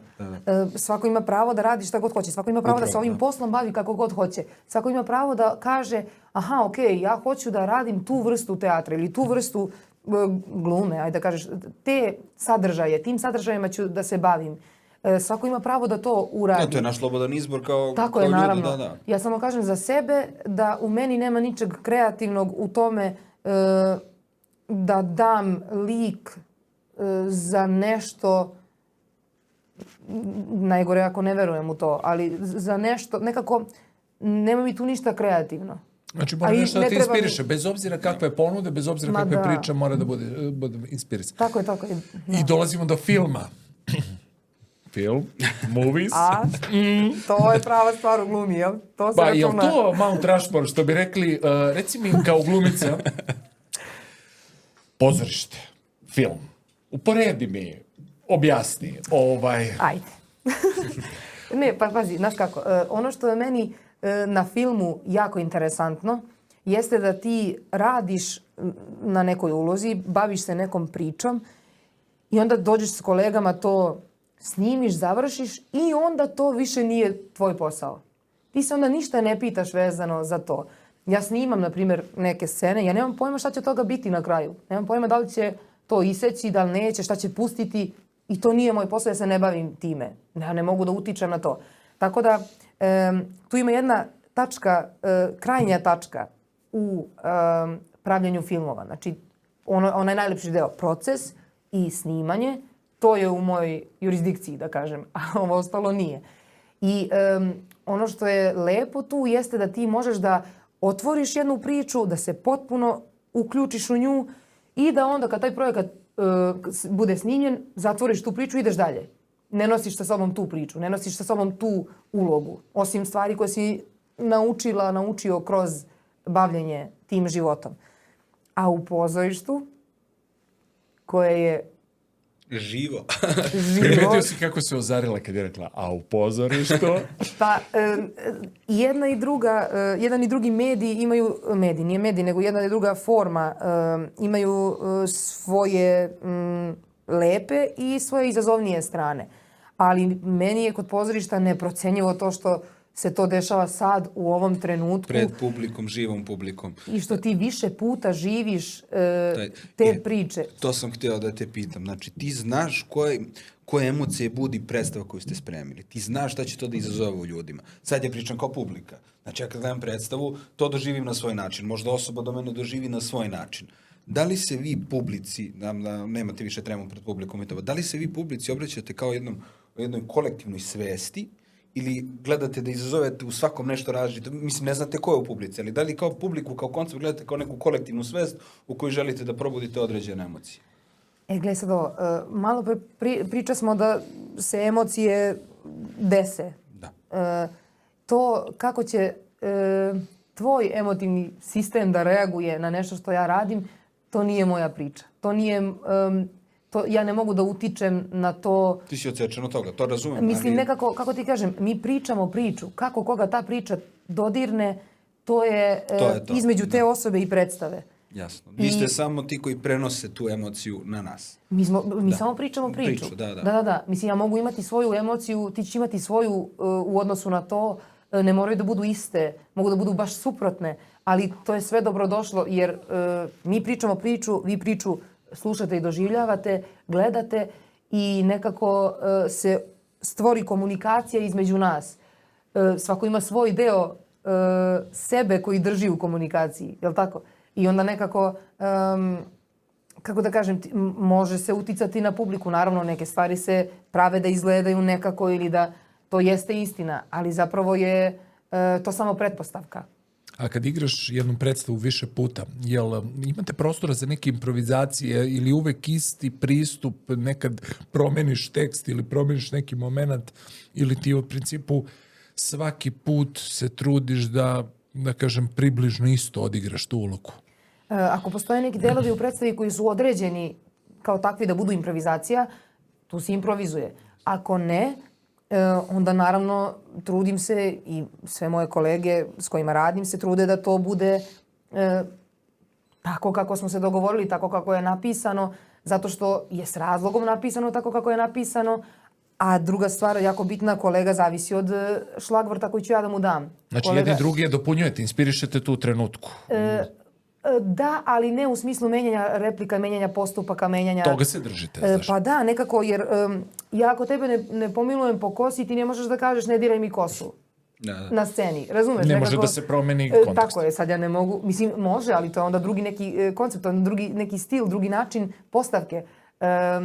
Ali da ja sad to uradim odjednom na sred scene koja nije tako postavljena, delovaće jako čudno. I legendarno pitanje, si nekad zaboravila tekst u sred predstave? Jesam, da. I imate šaptača, insipicijenta, kako se to već kaže? Imamo. Desilo mi se sad pre neki dan. Znači, igrali smo fleke na festivalu, pobednika festivala u Rakovici i mene je emocija... Ne, to su bile fleke pre festivala, tako je, pre festivala. Nismo ih dugo igrali, nekoliko meseci, jer je bio i letnji raspust i sve. I meni se desilo da me emotivna silina scene rastanka sa majkom tako jako pogodi da sam zanemela na nekoliko sekundi. I sad to publika nije primetila, to ni na sceni ljudi nisu primetili, samo su vidjeli da pravim neku pauzu koja je bila dobra.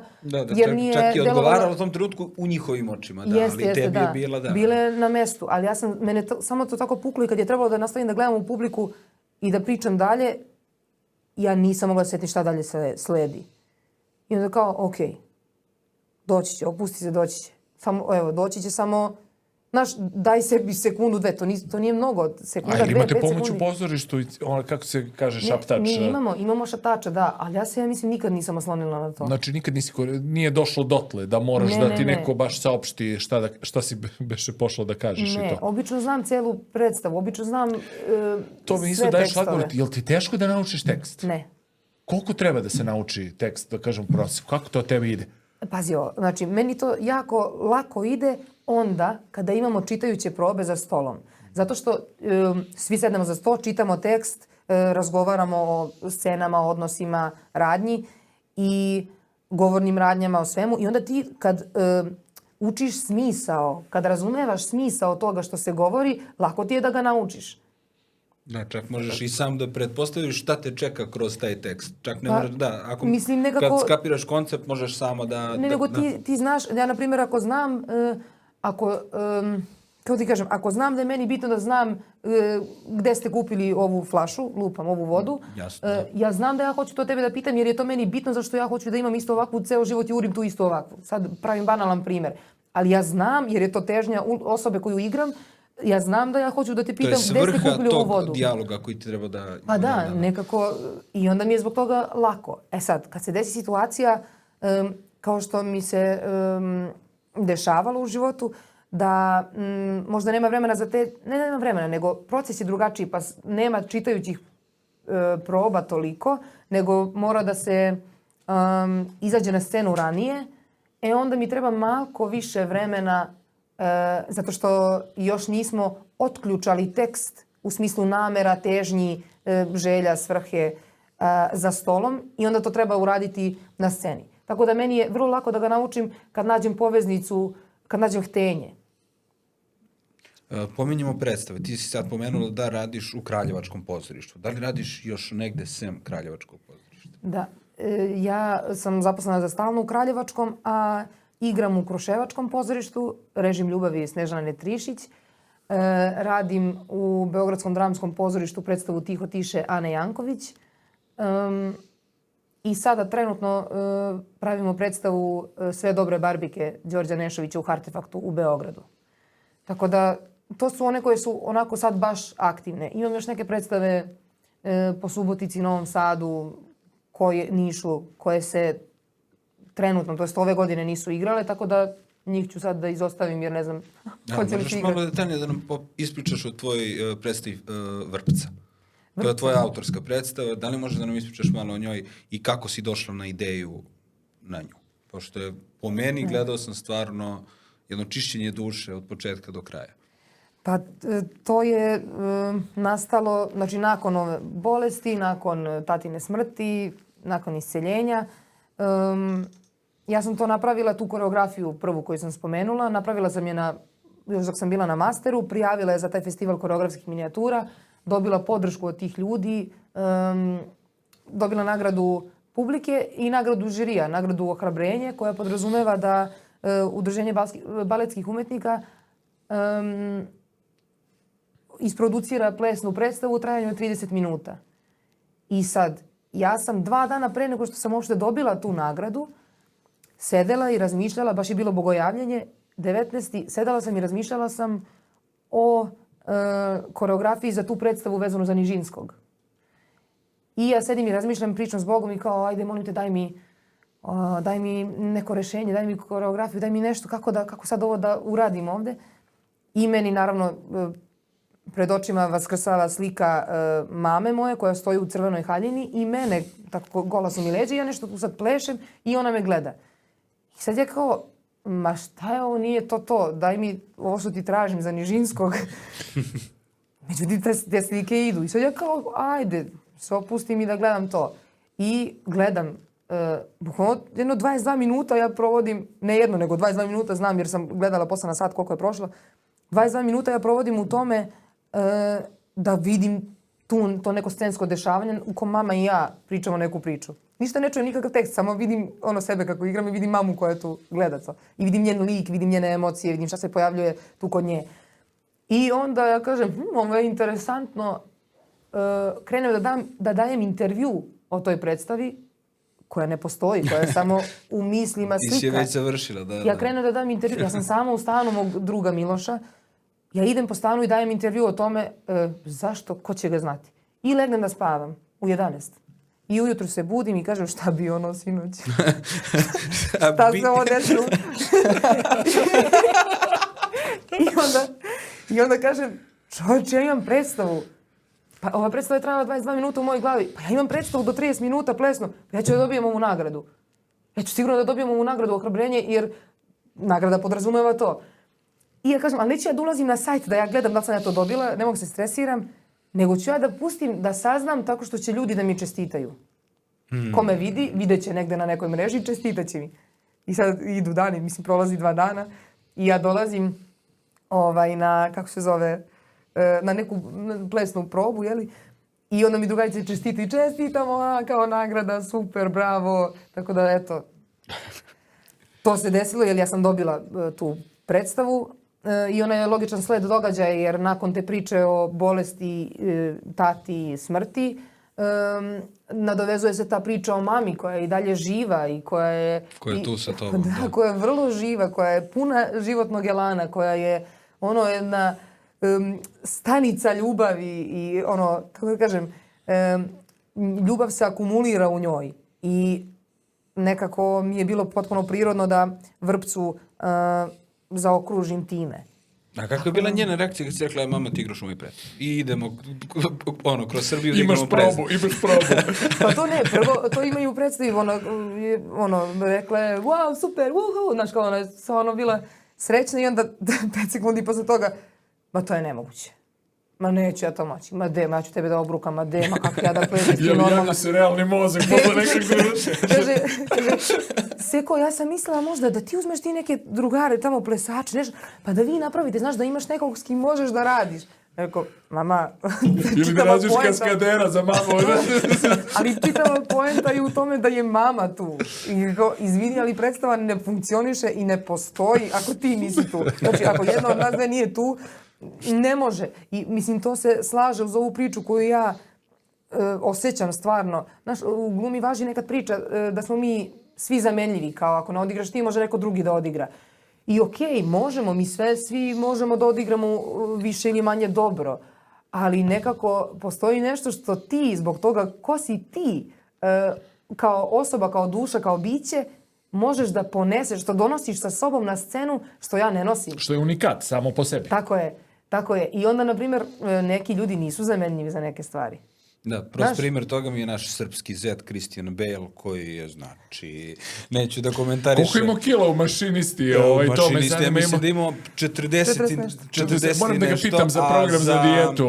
Za ulogu u filmu Vice se ugojio na 120 kila, tako na 110, da. Da, kad je gluma Dick Cheney. Znači, ali čovjek koji se toliko posvetio to što si rekla, on se povezao s tim ulogama. Znači, ne može sad neko drugi da odigra to, mislim da ne može da nadmaši njegove uloge. I kako ide ta priprema za lika? Pošto je on, ajde kažem, ekstreman primjer koji nama, da kažem, koji površno se razumemo u to, stalno ga navode kako ulazi jako uloge. Sećaš se priče sa Heath Ledgerom da koliko mu je Joker uticao i na privatan život posle filma. Sad, dobro, to je pitanje, ali je sigurno napravio određeni uticaj. Sad svi misle da sve znaju, ali jedan pretalentovan čovjek koji nas je prerano napustio, ulazak u lik, izlazak iz lika. Pazi, za Heath Ledgera moram da kažem, slušala sam njegovu sestru kako kaže da je on nju zvao iz te hotelske sobe u kojoj je radio na ulozi i to nije ništa ekstravagantno, nije ništa alarmantno, nije ništa uznemirujuće. To je prosto čovek koji je uzeo sebi vreme da radi na tome. Osjetio da mu treba da tako to radi i ona kaže kako je on bio jako radostan što se mnogo zabavljao praveći tu ulogu. I ja ne sumnjam da je to tako. Ja ne mislim da se desilo... Ne, on upao u depresiju zbog uloge, ali njegove navike života, ali opet, kad pogledamo tu ulogu, mislim, ono je creepy do kraja. Znači, ono je fantastično. Pa ne znam što ti mi, ja kad sam gledao Jacka Nicholsona, odnosno Joker moje mladosti, izgleda ko lik iz crtića, što bi rekli, u odnosu na ovo. Jel nam to nešto govori da smo se malo kao društvo malo izdeformisali više u odnosu na taj period kad je Jack Nicholson i Michael Keaton kad su radili Batmana? Ja sam primetio da li smo malo postali bolesni ili šta se to dešava? Ne znam, možda La Casa de Papel. Znači, svi su se povezali sa ovim likom što je bio najbolesniji zapravo. Da, ali zašto remake mora da bude jači, ekstremniji u odnosu na neki original, da. Pa pazi, mislim, to se treba pitati Christophera Nolana. Šta pričam? Nolana, da? Može, odličan gost za podcast, potencijalni, i Christian Bale, također. Da, nego nekako treba pitati... Nolan je od najluđih režisera. Naravno, po tvojom mišljenju. Treba pitati njih, ali, kako da ti kažem, ne mora da znači da je bolesnije. Možemo samo da odaberemo drugi način da se bavimo nekom temom. Mislim, kako da kažem, ta priča o Batmanu može da se odradi i kao crtani, i kao strip, i kao dugometražni dramski film, kao thriller, mislim, ti možeš da ga uradiš kako god hoćeš. Mislim da nije zbog bolesti društva to tako, da nije zato što se društvo izdeformisalo, to uticalo na to da oni tako prikažu Jokera.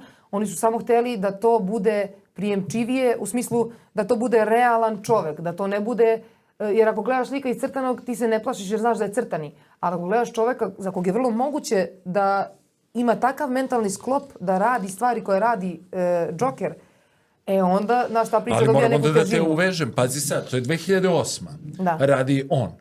To je opet jedna limunada u odnosu, vraćamo se na Joaquin Phoenixa i njegovog Jokera koji izašao Da, da. znači, Range dva lunatic, filma. bukvalno, The Range, gde oni sad, ljudi koji se bave kritikom i tako dalje, kažu da je to maltene jedna psihijatrijska studija, odnosno socijalna studija. Ti bukvalno vidiš kroz film kako čovek mentalno oboleva. To je jedan tok mentalne bolesti u igranom filmu.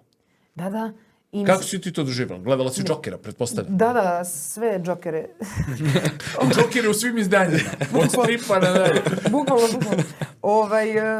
Pa ne, pazi, mislim, to je isto samo izbor. Znači, oni su se odlučili da se pozabave pričom čoveka koji mentalno oboleva, jeli?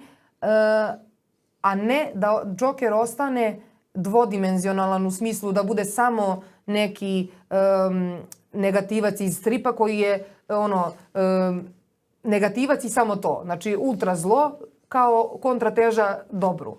Razumeš, nekako oni su... ja mislim da je to prirodna potreba za produbljivanjem priče, za produbljivanjem teme i za većim razumevanjem. Mislim da se nismo deformisali kao društvo, nego smo se možda malo više zanimamo za razloge iza. Jel misliš da više ljude zanima patologija na filmu ili u pozorištu ili da kažem nešto što nije patologija, što je? Mislim da je Joker kao napisani karakter sazreo toliko da se pojavi i to pitanje. Da. Jer je dosta puta igran od strane mnogih ljudi. Tako je. Svi su polazili od tog pređašnjeg. I svako je dao neki svoj pečat. Da. Ozbiljni glumci su ga igrali. Da, i jako je, jer kao, to ja mislim da ima veze sa našom potrebom da objasnimo zlo. Da razumemo Više zlo. nego dobro ili podjednako da objasnimo jedno i drugo? Ja mislim da je i jedno i drugo, mada nas zlo više košta, pa verovatno se zato ljudi više bave time. Ali, jer ih svrbi i žulja. Ali nekako mislim da ti razlozi, potreba za razumevanjem razloga iza je ono što te navodi da stvoriš takvu studiju lika, kako da kažem, da tako obratiš pažnju na tu jednu individu koja prolazi kroz neki lični pakao, da kažeš. Jel tebi kao glumici izazovnije da sutra spremaš takvog nekog lika ili imaš neki svoj, da kažem, idealnu ulogu u glavi koju bi voljela da dobiješ? Sad. Nemam kao idealnu neku ulogu, osim što znam da bih u pozorištu voljela da igram barunicu Castelli. Ona je meni jako inspirativna i volim Krležu i volim Glembajeve. A samo mi je bitno da to bude neka priča i neka individua koja me inspiriše, da ja razumevam dalje i bolje, da nekako malo više još kopam po sebi, jer mi svi, što kaže moj profesor, mi svi imamo sve, mi svi imamo mrak u sebi. Znaš kako, imaš i mrak, imaš i svetlost. Pa sad, ako ja u privatnom životu naginjem svetlosti, ako više svetlosti želim da dam svetu, možda mi je interesantno da istražujem mrak koji ti ne dozvoljava da sijaš. Možda mi je to interesantno. Eto. Nešto isto što je možda malo fizički pomerenije od mene. Zato što, na primjer, ja imam neki svoj osjećaj za ritam, imam neke svoje kretnje, neko svoje telo, koje se u zavisnosti od predstave do predstave menja u smislu fizičkog izraza.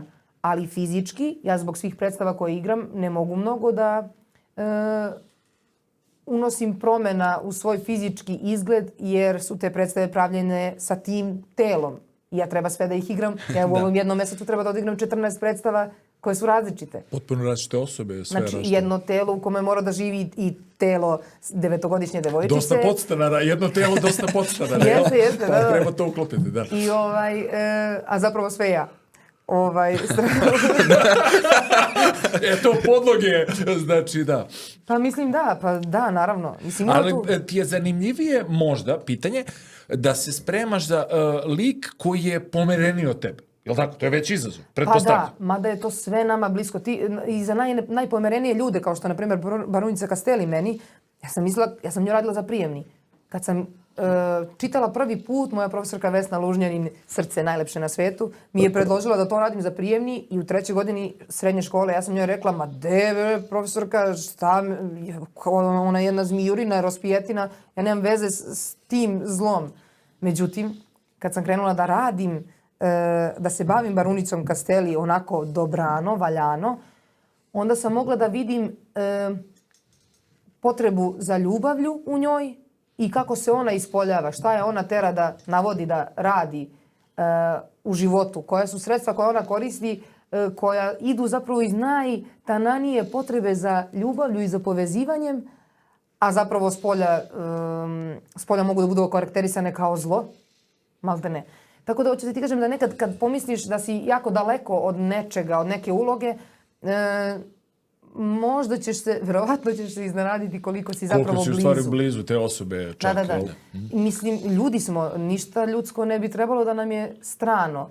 A emotivni potpis u svima nekako može se razlikuje od priče do priče, ali svi iste emocije osjećamo. Naš zavisno u kojim trenucima za koje situacije vezano, ali nekako svi razumevamo te osnove. Tako da nekad se u nekim ulogama samo se promeni, to je kao da na onom ekvilajzeru samo izoštriš neke stvari ili kao da na fotografiji neke boje pojačaš, neke smanjiš. Tako ja mislim da i kad praviš ulogu, ti imaš sve to nešto tu u sebi, neke stvari moraš više da na njima da radiš, tipa za neku ulogu moraš više da uđeš u svoju snagu da bi mogla da igraš to onako kako treba bez da praviš neku snagu. Razumiješ, ja ne mogu da napravim kao da lažiram sopstvenu snagu. Ja mogu ili da je imam ili da je nemam. Znaš, i onda taj rad koji je malo dublji u pozorištu i na filmu mene zanima. Ali ti ne znaš šta imaš dok se baš ne zadubiš, dok malo ne zakopaš u sebe da se pripremiš, pretpostavljam. Mislim, pitam te, jer kad si glumac, ti bukvalno, koliko te to troši na dnevnom nivou kad imaš teške uloge? Pošto, pričali smo sa Džokerom, ta fenomenologija, sad te pitam za vraćanje u lik. Odnosno, kad odvajaš scenu, jel imaš neki prekidač da odvojiš scenu, svoj profesionalni život od privatnog? Kako ne? Da, naravno. Mi smo to na akademiji, to je Filip nama pokazao, asistent, on je bukvalno rekao nama, ajde uđeš u ulogu i sad bukvalno ti kao uskočiš, kao korakneš u ulogu i sad si u ulozi. I izađeš. Znaš, nekad je dobro imati te neke fizičke alatke, metodice koje možeš tehnikice, koje možeš da iskoristiš da bi to tako napravio. Jer nekad kad si mlad, kad si nezreo, postoji zapravo kad ne poznaješ sebe i ne prihvataš sve što tu poznaješ i upoznaješ, ti onda dođeš do toga da ne znaš šta sam ja, šta je uloga, je li to moje, je li to njeno, je li to njegovo, znaš. A zapravo kad poznaješ sebe, kako ti kažem, ne treba mi nikakva tehnika da bih se ja ubacila ili izbacila iz nečega. U smislu, ja kad se završi predstava, ja znam da ja nisam ta osoba. Ja na poklonu već znam da ja nisam ta osoba. Hvala Bogu, ja sam trenutno u ovom životu Aleksandra Arizanović i to je to. A ja mogu da uđem u koji god hoćeš, kako da kažem, sklop mentalni, emotivni, nekako to je igrica koju igramo. To je baš jedna jako lepa, ozbiljna igra. Meni tu nema zabune između toga kao ko sam ja, ko je ova osoba koju igram, nego je jasno. Ja znam do koje mere su neke moje osobine u toj osobi, ja znam i do koje mere nisu. A te različite uloge više ili manje opterećuju? Ili imaš nekad opterećenje ulogom? Više nemam. Ali znaš kako je to interesantno? Što više prihvatam sebe, sve manje imam potrebu da ne pogrešim i onda sve manje imam opterećenje da izađem na scenu i budem fenomenalna. To ne mora da se desi. Razumeš, nekako jedino što me je opterećivalo u radu jeste sopstvena sebičnost da se ja dopadnem. I to je boljka koju pripisujem mladosti i nezrelosti. Ali u ovom sadašnjem dobu nema tog opterećenja jer nijedna uloga mene neće da optereti. Nije to neki entitet koji postoji pa mene opterećuje i nešto mi radi. Ne, ja se bavim time zato što mi se sviđa da se bavim time. Tu nema opterećenja, nema patnje. Ti jedva čekaš da odradiš to. Tu nema patnje.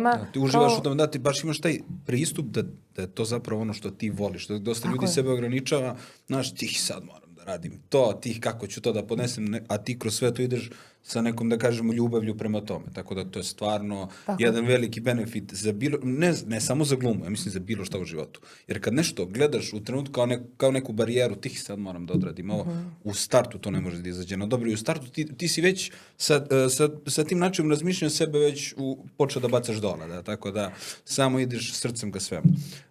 Reci mi ovako, sad, pričala si za ovu predstavu Vrpca, radiš i predstavu Fleke. To je predstava Kraljevačkog pozorišta. Šta možeš da nam kažeš o njoj? Predstava Fleke je zapravo nastala po tekstu Tijane Grumić. Ona je sjajna naša dramaturškinja, spisateljica, jedna fenomenalna mlada osoba, divna duša i divna u tom svom poslu. I to je jedan onako topao tekst, divan, porodični tekst, zapravo o odrastanju, o sazrevanju. Ta devojka koju igram, zapravo ostaje na samom svom rođenju bez majke, kasnije i bez oca, a onda na posljedku i bez bake. I ona zapravo priča o tom svom nekom putu, ona zapravo izlazi na scenu da bi ispričala tu svoju priču. Ne znam, jako je meni lepo, inspirativno, toplo, divno, milo da to igram. Juk Đorđević je režirao tu predstavu i mislim da je jako dobar posao uradio. Mislim da je jako lepo, što kaže Dragana Varagić, koleginica koja igra baku, on ima jako laku ruku. On tako sve to nekako lagano radi, bez ikakvog opterećenja, bez ikakve muke, bez presije, a rezultat samo stiže. Tako da meni je taj rad sa njim i sa svima njima i sa Verom koja je radila kostime i sa Gocom Dinulović koja mi igra majku, sa Zoranom Cerovinom koji mi igra tatu, Draganom Varagić koji igra baku, koju je trebalo da igra Bilja Konstantinović pre nego što se razbolela. Nekako ceo taj rad je bio jako podržavajući i predivan, tako da sad igrali smo 2 puta u proteklih 10 dana, ja sam uživala. Baš. A to je stvarno prelepo, ali gledaj, sad smo pričali o tom glumačkom delu, o tvom delu. Kakav je tvoj rad sa ljudima koji nisu na sceni, koji su deo sistema koji je potreban da se izvede predstava, kakav je tvoj rad sa njima, sa dramaturgima, srpskim dramaturgima, kako je, da kažemo, taj odnos sa njima? Pošto mi njih ne vidimo, mi samo vidimo vas. Sa ljudima iza scene, što se kaže. Tako je, a oni su prebitni. Mi smo krajnja instanca toga što se gleda na sceni. A oni su, kako da kažem, da Tijana nije napisala ovo kako je napisala, ne znam koje bi vratolomije ja morala da izvedem da neki smisao tome dam igrom. Razumeš? Nekako to što je ona dala tako dobar dramski predložak je ono što je nama omogućilo da uspemo da napravimo lepu predstavu. Ti ljudi su jako bitni i ne samo ni dramaturzi, nego naravno reditelj, naravno kostimograf, scenograf, kinja, jeli? Svi oni čine, to je timski rad, pozorište je timski rad i film, to je timski rad. Zašto je to najbitnije od svega? Znaš, uvek ljudi vide tu jednu osobu, vidimo i u basketu, to je timski rad, ali svi veličuju Jokića i Dončića.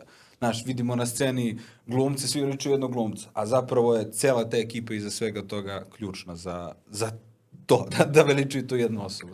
Tako, zapravo glumac je onaj kog mi prvog na sceni vidimo, čujemo. Glumac je živo biće s kojim se mi poistovetimo na sceni. Zato su nama glumci možda najbitniji, najviše ih vidimo u tom jednom pozorišnom scenskom delu. Ali zapravo reditelj, dramaturg, scenograf, kostimograf, tonac, svetlomajstor, dizajner svetla, tehničari koji postavljaju scenografiju da bude dovoljno bezbedna prvo, a onda i estetski onako kako treba da bude, to su ljudi od neprocenjive važnosti. Nekako, ni bez jednog čoveka u pozorištu mislim da to ne bi bilo to. Da. Jer ako ne bi postojao tehničar, morao bi glumac sebi da namesti to. Razumeš, nekako, prosto smo svi u tome i super je što je tako. Ispričala si nam ceo svoj tvoje, da kažemo, deo glumi, svega. Ajde se vratimo na privatni život, to je ne toliko privatni. Ajde pričamo o sportu. Da li pored ovoga se ti baviš sportom, da kažemo, od malena, ili jesi imala dodirnih tačaka sa sportom, pored ovoga, jer kroz sport ide disciplina. Nisam. Uopšte. Nisam, zato mi jeste smiješno, nisam sa sportom, ne sjećam se da sam imala nekih dodirnih tačaka bitnijih. Osim što sam, kažem, na akademiji u jednom trenutku shvatila da ja volim ples, da je to meni blisko, da je taj izraz ono kako ja najlakše mogu da dam sebe, pružim i sebi i drugima. Tako da ples je ono što je, da kažeš, najbliže sportu, fizičkom nekom kretanju, što mene okupira, zanima i čime se bavim. E sad, od skoro i jiu-jitsu. A kako si došla, kako se tebi svidela jiu-jitsu? Kako si ti uopšte upoznala jiu-jitsu prvi put u životu? Jer svako ima svoju priču, da. Preko plesa. Preko plesa. Zato što sam bila na nekoj radionici na kojoj je Akram Khan radio, to je jedan fenomenalan stvaralac. On je radio zapravo, pre 4 godine je počeo da radi sa Tomom Pollardom, to je Brazilian jiu-jitsu majstor iz Engleske. I on je te svoje jiu-jitsu časove i učenje, jeli, koje se njemu dešavalo s tim Tomom, on je to sve implementirao u svoje koreografije. On je te principe jiu-jitsu implementirao u plesne tačke, u predstave. I kad smo radili na toj radionici sa njim, zapravo smo radili sa Tomom, ujutru radimo sa Tomom, on nam pokazuje, bukvalno radimo jiu-jitsu borbe, on nam napravi kao set, kao etidu jednu od jiu-jitsu... flow roll, da kažemo, da. Na primjer, da. I onda sad ti imaš napad-odgovor kroz milion nekih promjena i to, na primjer, traje, 3-4 minuta. I onda dođe Akram Khan i kaže, sjajno, aj sad od ovoga da napravimo ples. I onda ti te principe jiu-jitsu koristiš, manipulišeš svojim i tuđim telom i od toga, kad ga tako uplesniš, nastane koreografija. Tako da mene to jako mi je bilo inspirativno, zato što je meni to delovalo kao ljudska slagalica, puzla od ljudskih tela. I mi je to tako bilo zabavno da radim. Nekako, da, okej, kao ima tu i snage i jeste to neka borba i jeste to, ali zapravo je vrlo ko neki šah, kao, ne znam, kao... Pa bukvalno kao da slagalicu slaviš. Da, mi smo to i nazvali ljudski šah u prethodnoj emisiji. Ljudski šah, da, eto, možda mi je zato i palo na pamet. Tako da, tu sam prvi put videla to i onda mi je Akram rekao, mislim da bi trebalo da radiš jiu-jitsu, stvarno, kao, mislim da imaš talenta za to i da je... Ma ne. Treba... To smo osjetili na svojoj koži, tvoj talent, tako da definitivno. Mislim, mora da se nadovežem kad si se prvi put pojavila na treningu, ispričat ćeš nam kako smo se mi tebi dojmili, ali, znači, dolazimo i sad, verovatno zbog plesa, kojim se baviš godinama, ti verovatno nisi svesna koliko si izgradila svoju muskulaturu i moj utisak, podjednako dobro koristiš i ruke i noge. Što je u jiu-jitsu vrlo važno, jer ti treba da ostvariš konekciju sa čovekom i bilo bi poželjno da iz te konekcije ne može živ lako da pobegne. Jer onda znaš da snaga ekstremiteta ti sigurno pomaže od plesa. A i opet razumevanje svog tela. I imaš osjećaj za ritam. Evo, ja skoro 3 godine treniram jiu-jitsu. Ja sam tek pre možda 2-3 meseca počeo da kapiram svoje telo u jiu-jitsu. Znači, mi je trebalo 3 godine skoro konstantnog treninga da ja skapiram svoje telo. Dok, ja se sećam, kad je Aleksandra došla, ja sam došao, pola sata ranije da se zagrevim, imao sam povredu ramena, došao da zagrejem rame i sad stojim tu i dolazi Aleksandra, prvi put vidim u životu. Da, ima ritmiku, znači, nema ritam ko bik u štali, kao ja, na primjer, moje znači to je stvarno ono da. Moja prva slika dolazi, ja sam došla na jiu-jitsu osmeh, kao Bambi. Ja rekao, pa deće ova srna kod nas. Aha, važno. I to je meni u glavi. I sad, ja objasnim da je ono slačionica, šta sve, presvukla se ona došla, kreće trening, kad počne samo da sparingujem i svi one crni pojas poteni došle da nas testiramo. Da, ovo je skrivena kamera. One neko znači, nas zeza. Da, smo svi pitali, sjećaš se, sad mi reci, kako si ti doživjela? Evo, mi smo ti ispričali kako smo mi doživjeli ovaj tvoj dolazak, kako si ti doživjela? Pa imala sam tremu, ali čim sam došla, znači prvi susret, razoružali ste me, nekako ste me, ne samo razoružali, nego ste me oslobodili svih muka, premišljanja, razmišljanja, svih strahova. Da. Jer to je tako jedno podržavajuća atmosfera, podržavajuće društvo. Nekako ste toliko svi u ljubavi prema jiu-jitsu, a isto ste otvoreni za pomoć, za saradnju, za sparing, za objašnjenje. Nekako ste toliko svi upućeni na to iz ljubavi i onda na mene prenesete neki osjećaj slobode, zabave. Da. Nekako mi je bilo baš dobro, baš dobro. Taj prvi trening, jel da? Tako je, osim što mi je bilo jako čudno da, mislim, kao ima toga i u plesu i u glumi, ali odavno mi se nije desilo u toj meri jer nisam dugo radila sa ljudima plesne predstave, da smo svi mokri jedni na drugima. Pa mi je bilo kao, da, zaboravila sam da će ovo da se desi, ali kao da, dešava se.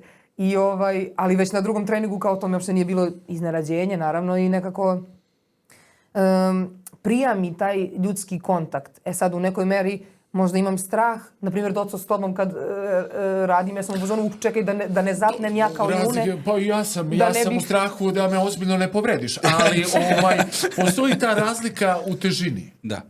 Tako je. I drugo kad radiš, da se nadovežem sad na tvoju priču, kad radi kombinovani sparing, muško-ženski, muškarac mora biti svestan da je snaga na našoj strani. Ali, kod tebe, recimo, kad sam primetio, nisam ja mnogo toga sparirao, jer ipak tek si počela i polako, hoću da ti kažem da ono što sam ja primetio od tebe, što bi da implementiram u svojoj igri, jeste upravo ta ritmika i osjećaj za pokret.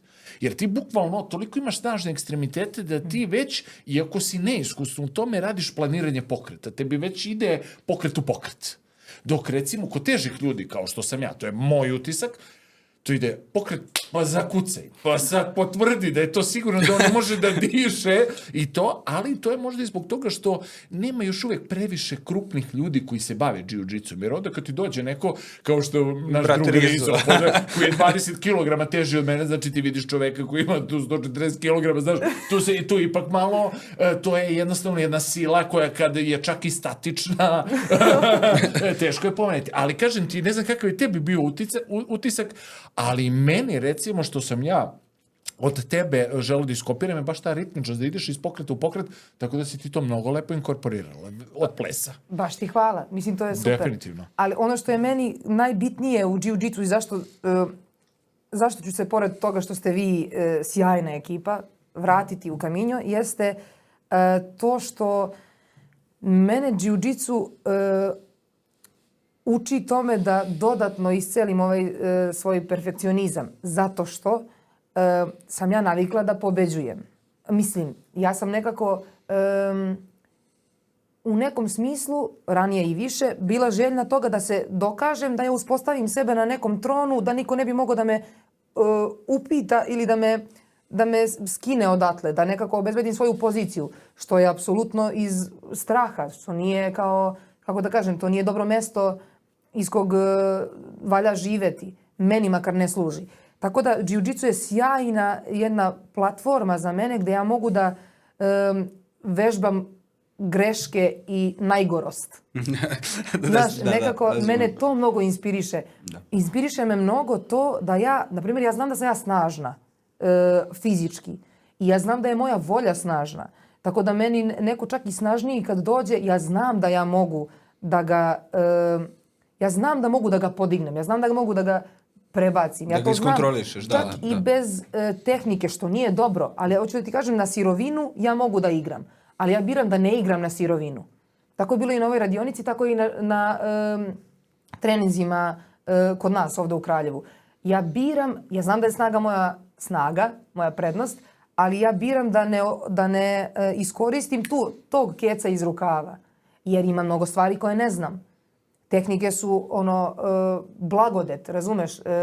To što imam talenta za nešto, to je samo nulta tačka. No, 1% talent, 99 rad. Tako je, ali ja sam tu da učim. Možda još više i da ne rad, definitivno. Ja sam tu da učim i nekako mi mnogo prija to što smijem da budem. Ti si pobedila svoj ego. Znači, dosta ljudi ne može da se odrekne svog ega. Ti si navikla da pobeđuješ, da budeš najbolja. I ako radiš kao crnac, da kažemo, konstantno, ali proizvod tog tvog rada je pobjeda. Dok u jiu-jitsu ti moraš da pobediš sebi i svoj ego. Pa tek onda da vidiš neki zavidni rezultat. Ti si to u startu ukapirala. Dosta ljudi dođe, proba, svidim se ne mogu, izgovor, jer ne mogu da se nose sa tim unutrašnjim porazom. A Ne mogu zapravo se taj nose da budu loši u nečemu Nečemu, da. jako dugo vreme. Da. A ovde te to čeka, u G te to čeka, taman da si najveći talent na svetu. Apsolutno. Apsolutno moraš da žrtvuješ sebe da bi došao do nekog cilja, ali baš da žrtvuješ sebe. Znaš, ti ideš kroz život ovako van jiu-jitsu, ja sam ovo, ja sam ona, i onda dođeš na trening i onda te lik od 50 kila samelje. I sad čekaj, šta ja radim? Gde ide ovo sve? Znači, onda krenu te misli, dosta ljudi odustane zbog toga. Dok ti imaš, znači, kroz sve ovo što smo sad slušali tvoju priču, imaš taj pravilan način razmišljanja za sve situacije u životu. I za tumor, i za smrt oca, i evo sad za bavljanje ovim sportom. Ti imaš taj način razmišljanja gdje ti ulaziš sa tim, aha, mene čeka to i ja sam prepušten o tome. I zamisli kako ćeš tek biti glumica kad postaneš crni pojas. Znači, ali jedva čekam tu dodanu. Recimo, to bi bila jedna od gotivnih dodela u najavi, nadamo se da će do toga doći. Ovdje u studiju. Zamisli. U live-u. Znači, u live-u. Da. Ovako, meni se tvoje gostovanje, ja se baš radao o tom gostovanju, jer mislim da devojke danas i devojčica, ajde da kažemo, žive u nekom poremećenom svetu, poremećenih životnih vrednosti, gde imaju veliki uticaj društvenih mreža, negativan uticaj društvenih mreža, gde ih to okruženje tera da odu od porodice, da odu od svog društva, da nekako odu skroz na neku pogrešnu stranu i pogrešnu stranu u sebe. Ti si prost primer kako treba zapravo živeti taj život devojke u današnjem vremenu. Jer ti si, da kažemo, dete ovih generacija. Da li ti imaš neku poruku za mlade devojke koje ne znaju gde će, koje se muče sa sobom? Jer devojke imaju dosta izazovnije to odrastanje, da kažemo, pogotovo u tom pubertetskom, da kažem, periodu, gde one ne znaju šta će. Misle da znaju sve, a zapravo ne znaju ništa. Da li imaš poruku za njih? Kako da samo neke te osnovne stvari u životu postave na neki pravi način? Pa znaš kako, nekako, mislim da svaka ima svoju neku sudbinu, svoju neku priču. To što sam ja možda primjer za neke stvari, to je samo možda za te neke stvari. Jasno, da. I samo možda za neku osobu koja teži ostvarenju života u ovim segmentima u kojima ga ja imam ostvarenim i živim.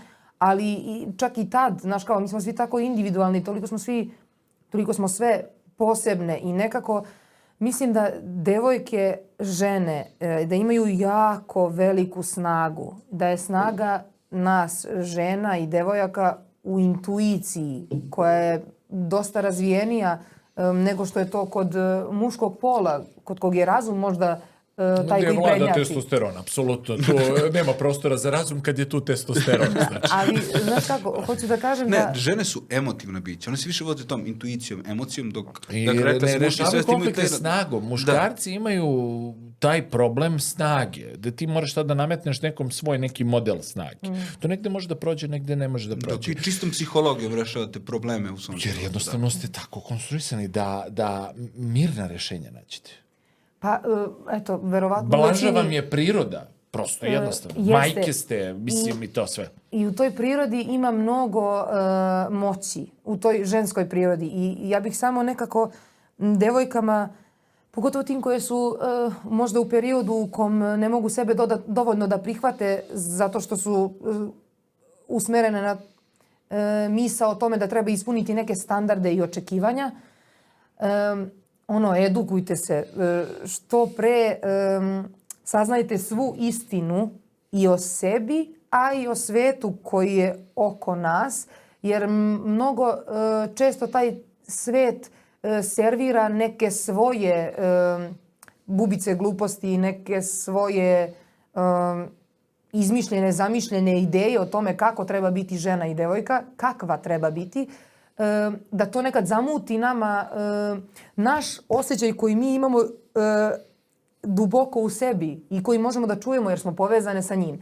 I mislim da devojke treba da traže podršku u devojkama. Mislim da žena ženi ne treba da bude vuk. Mi smo jedna drugoj. Nekako je kod muškaraca to bratstvo jače, a zbog patrijarhata i zbog svega nekako su žene, jer mnogi žene čujem kako nekad govore za žensku osobu pogrdne reči, pogrdne, mislim imaju neka uverenja o ženama koje dolaze iz tog muškog pogleda. Ma i sujete. Mislim da je sujet, tu najveći neprijatelj sujetu. Da. Ali šta nam pravi sujetu? Mislim, šta pravi zapravo tu sujetu?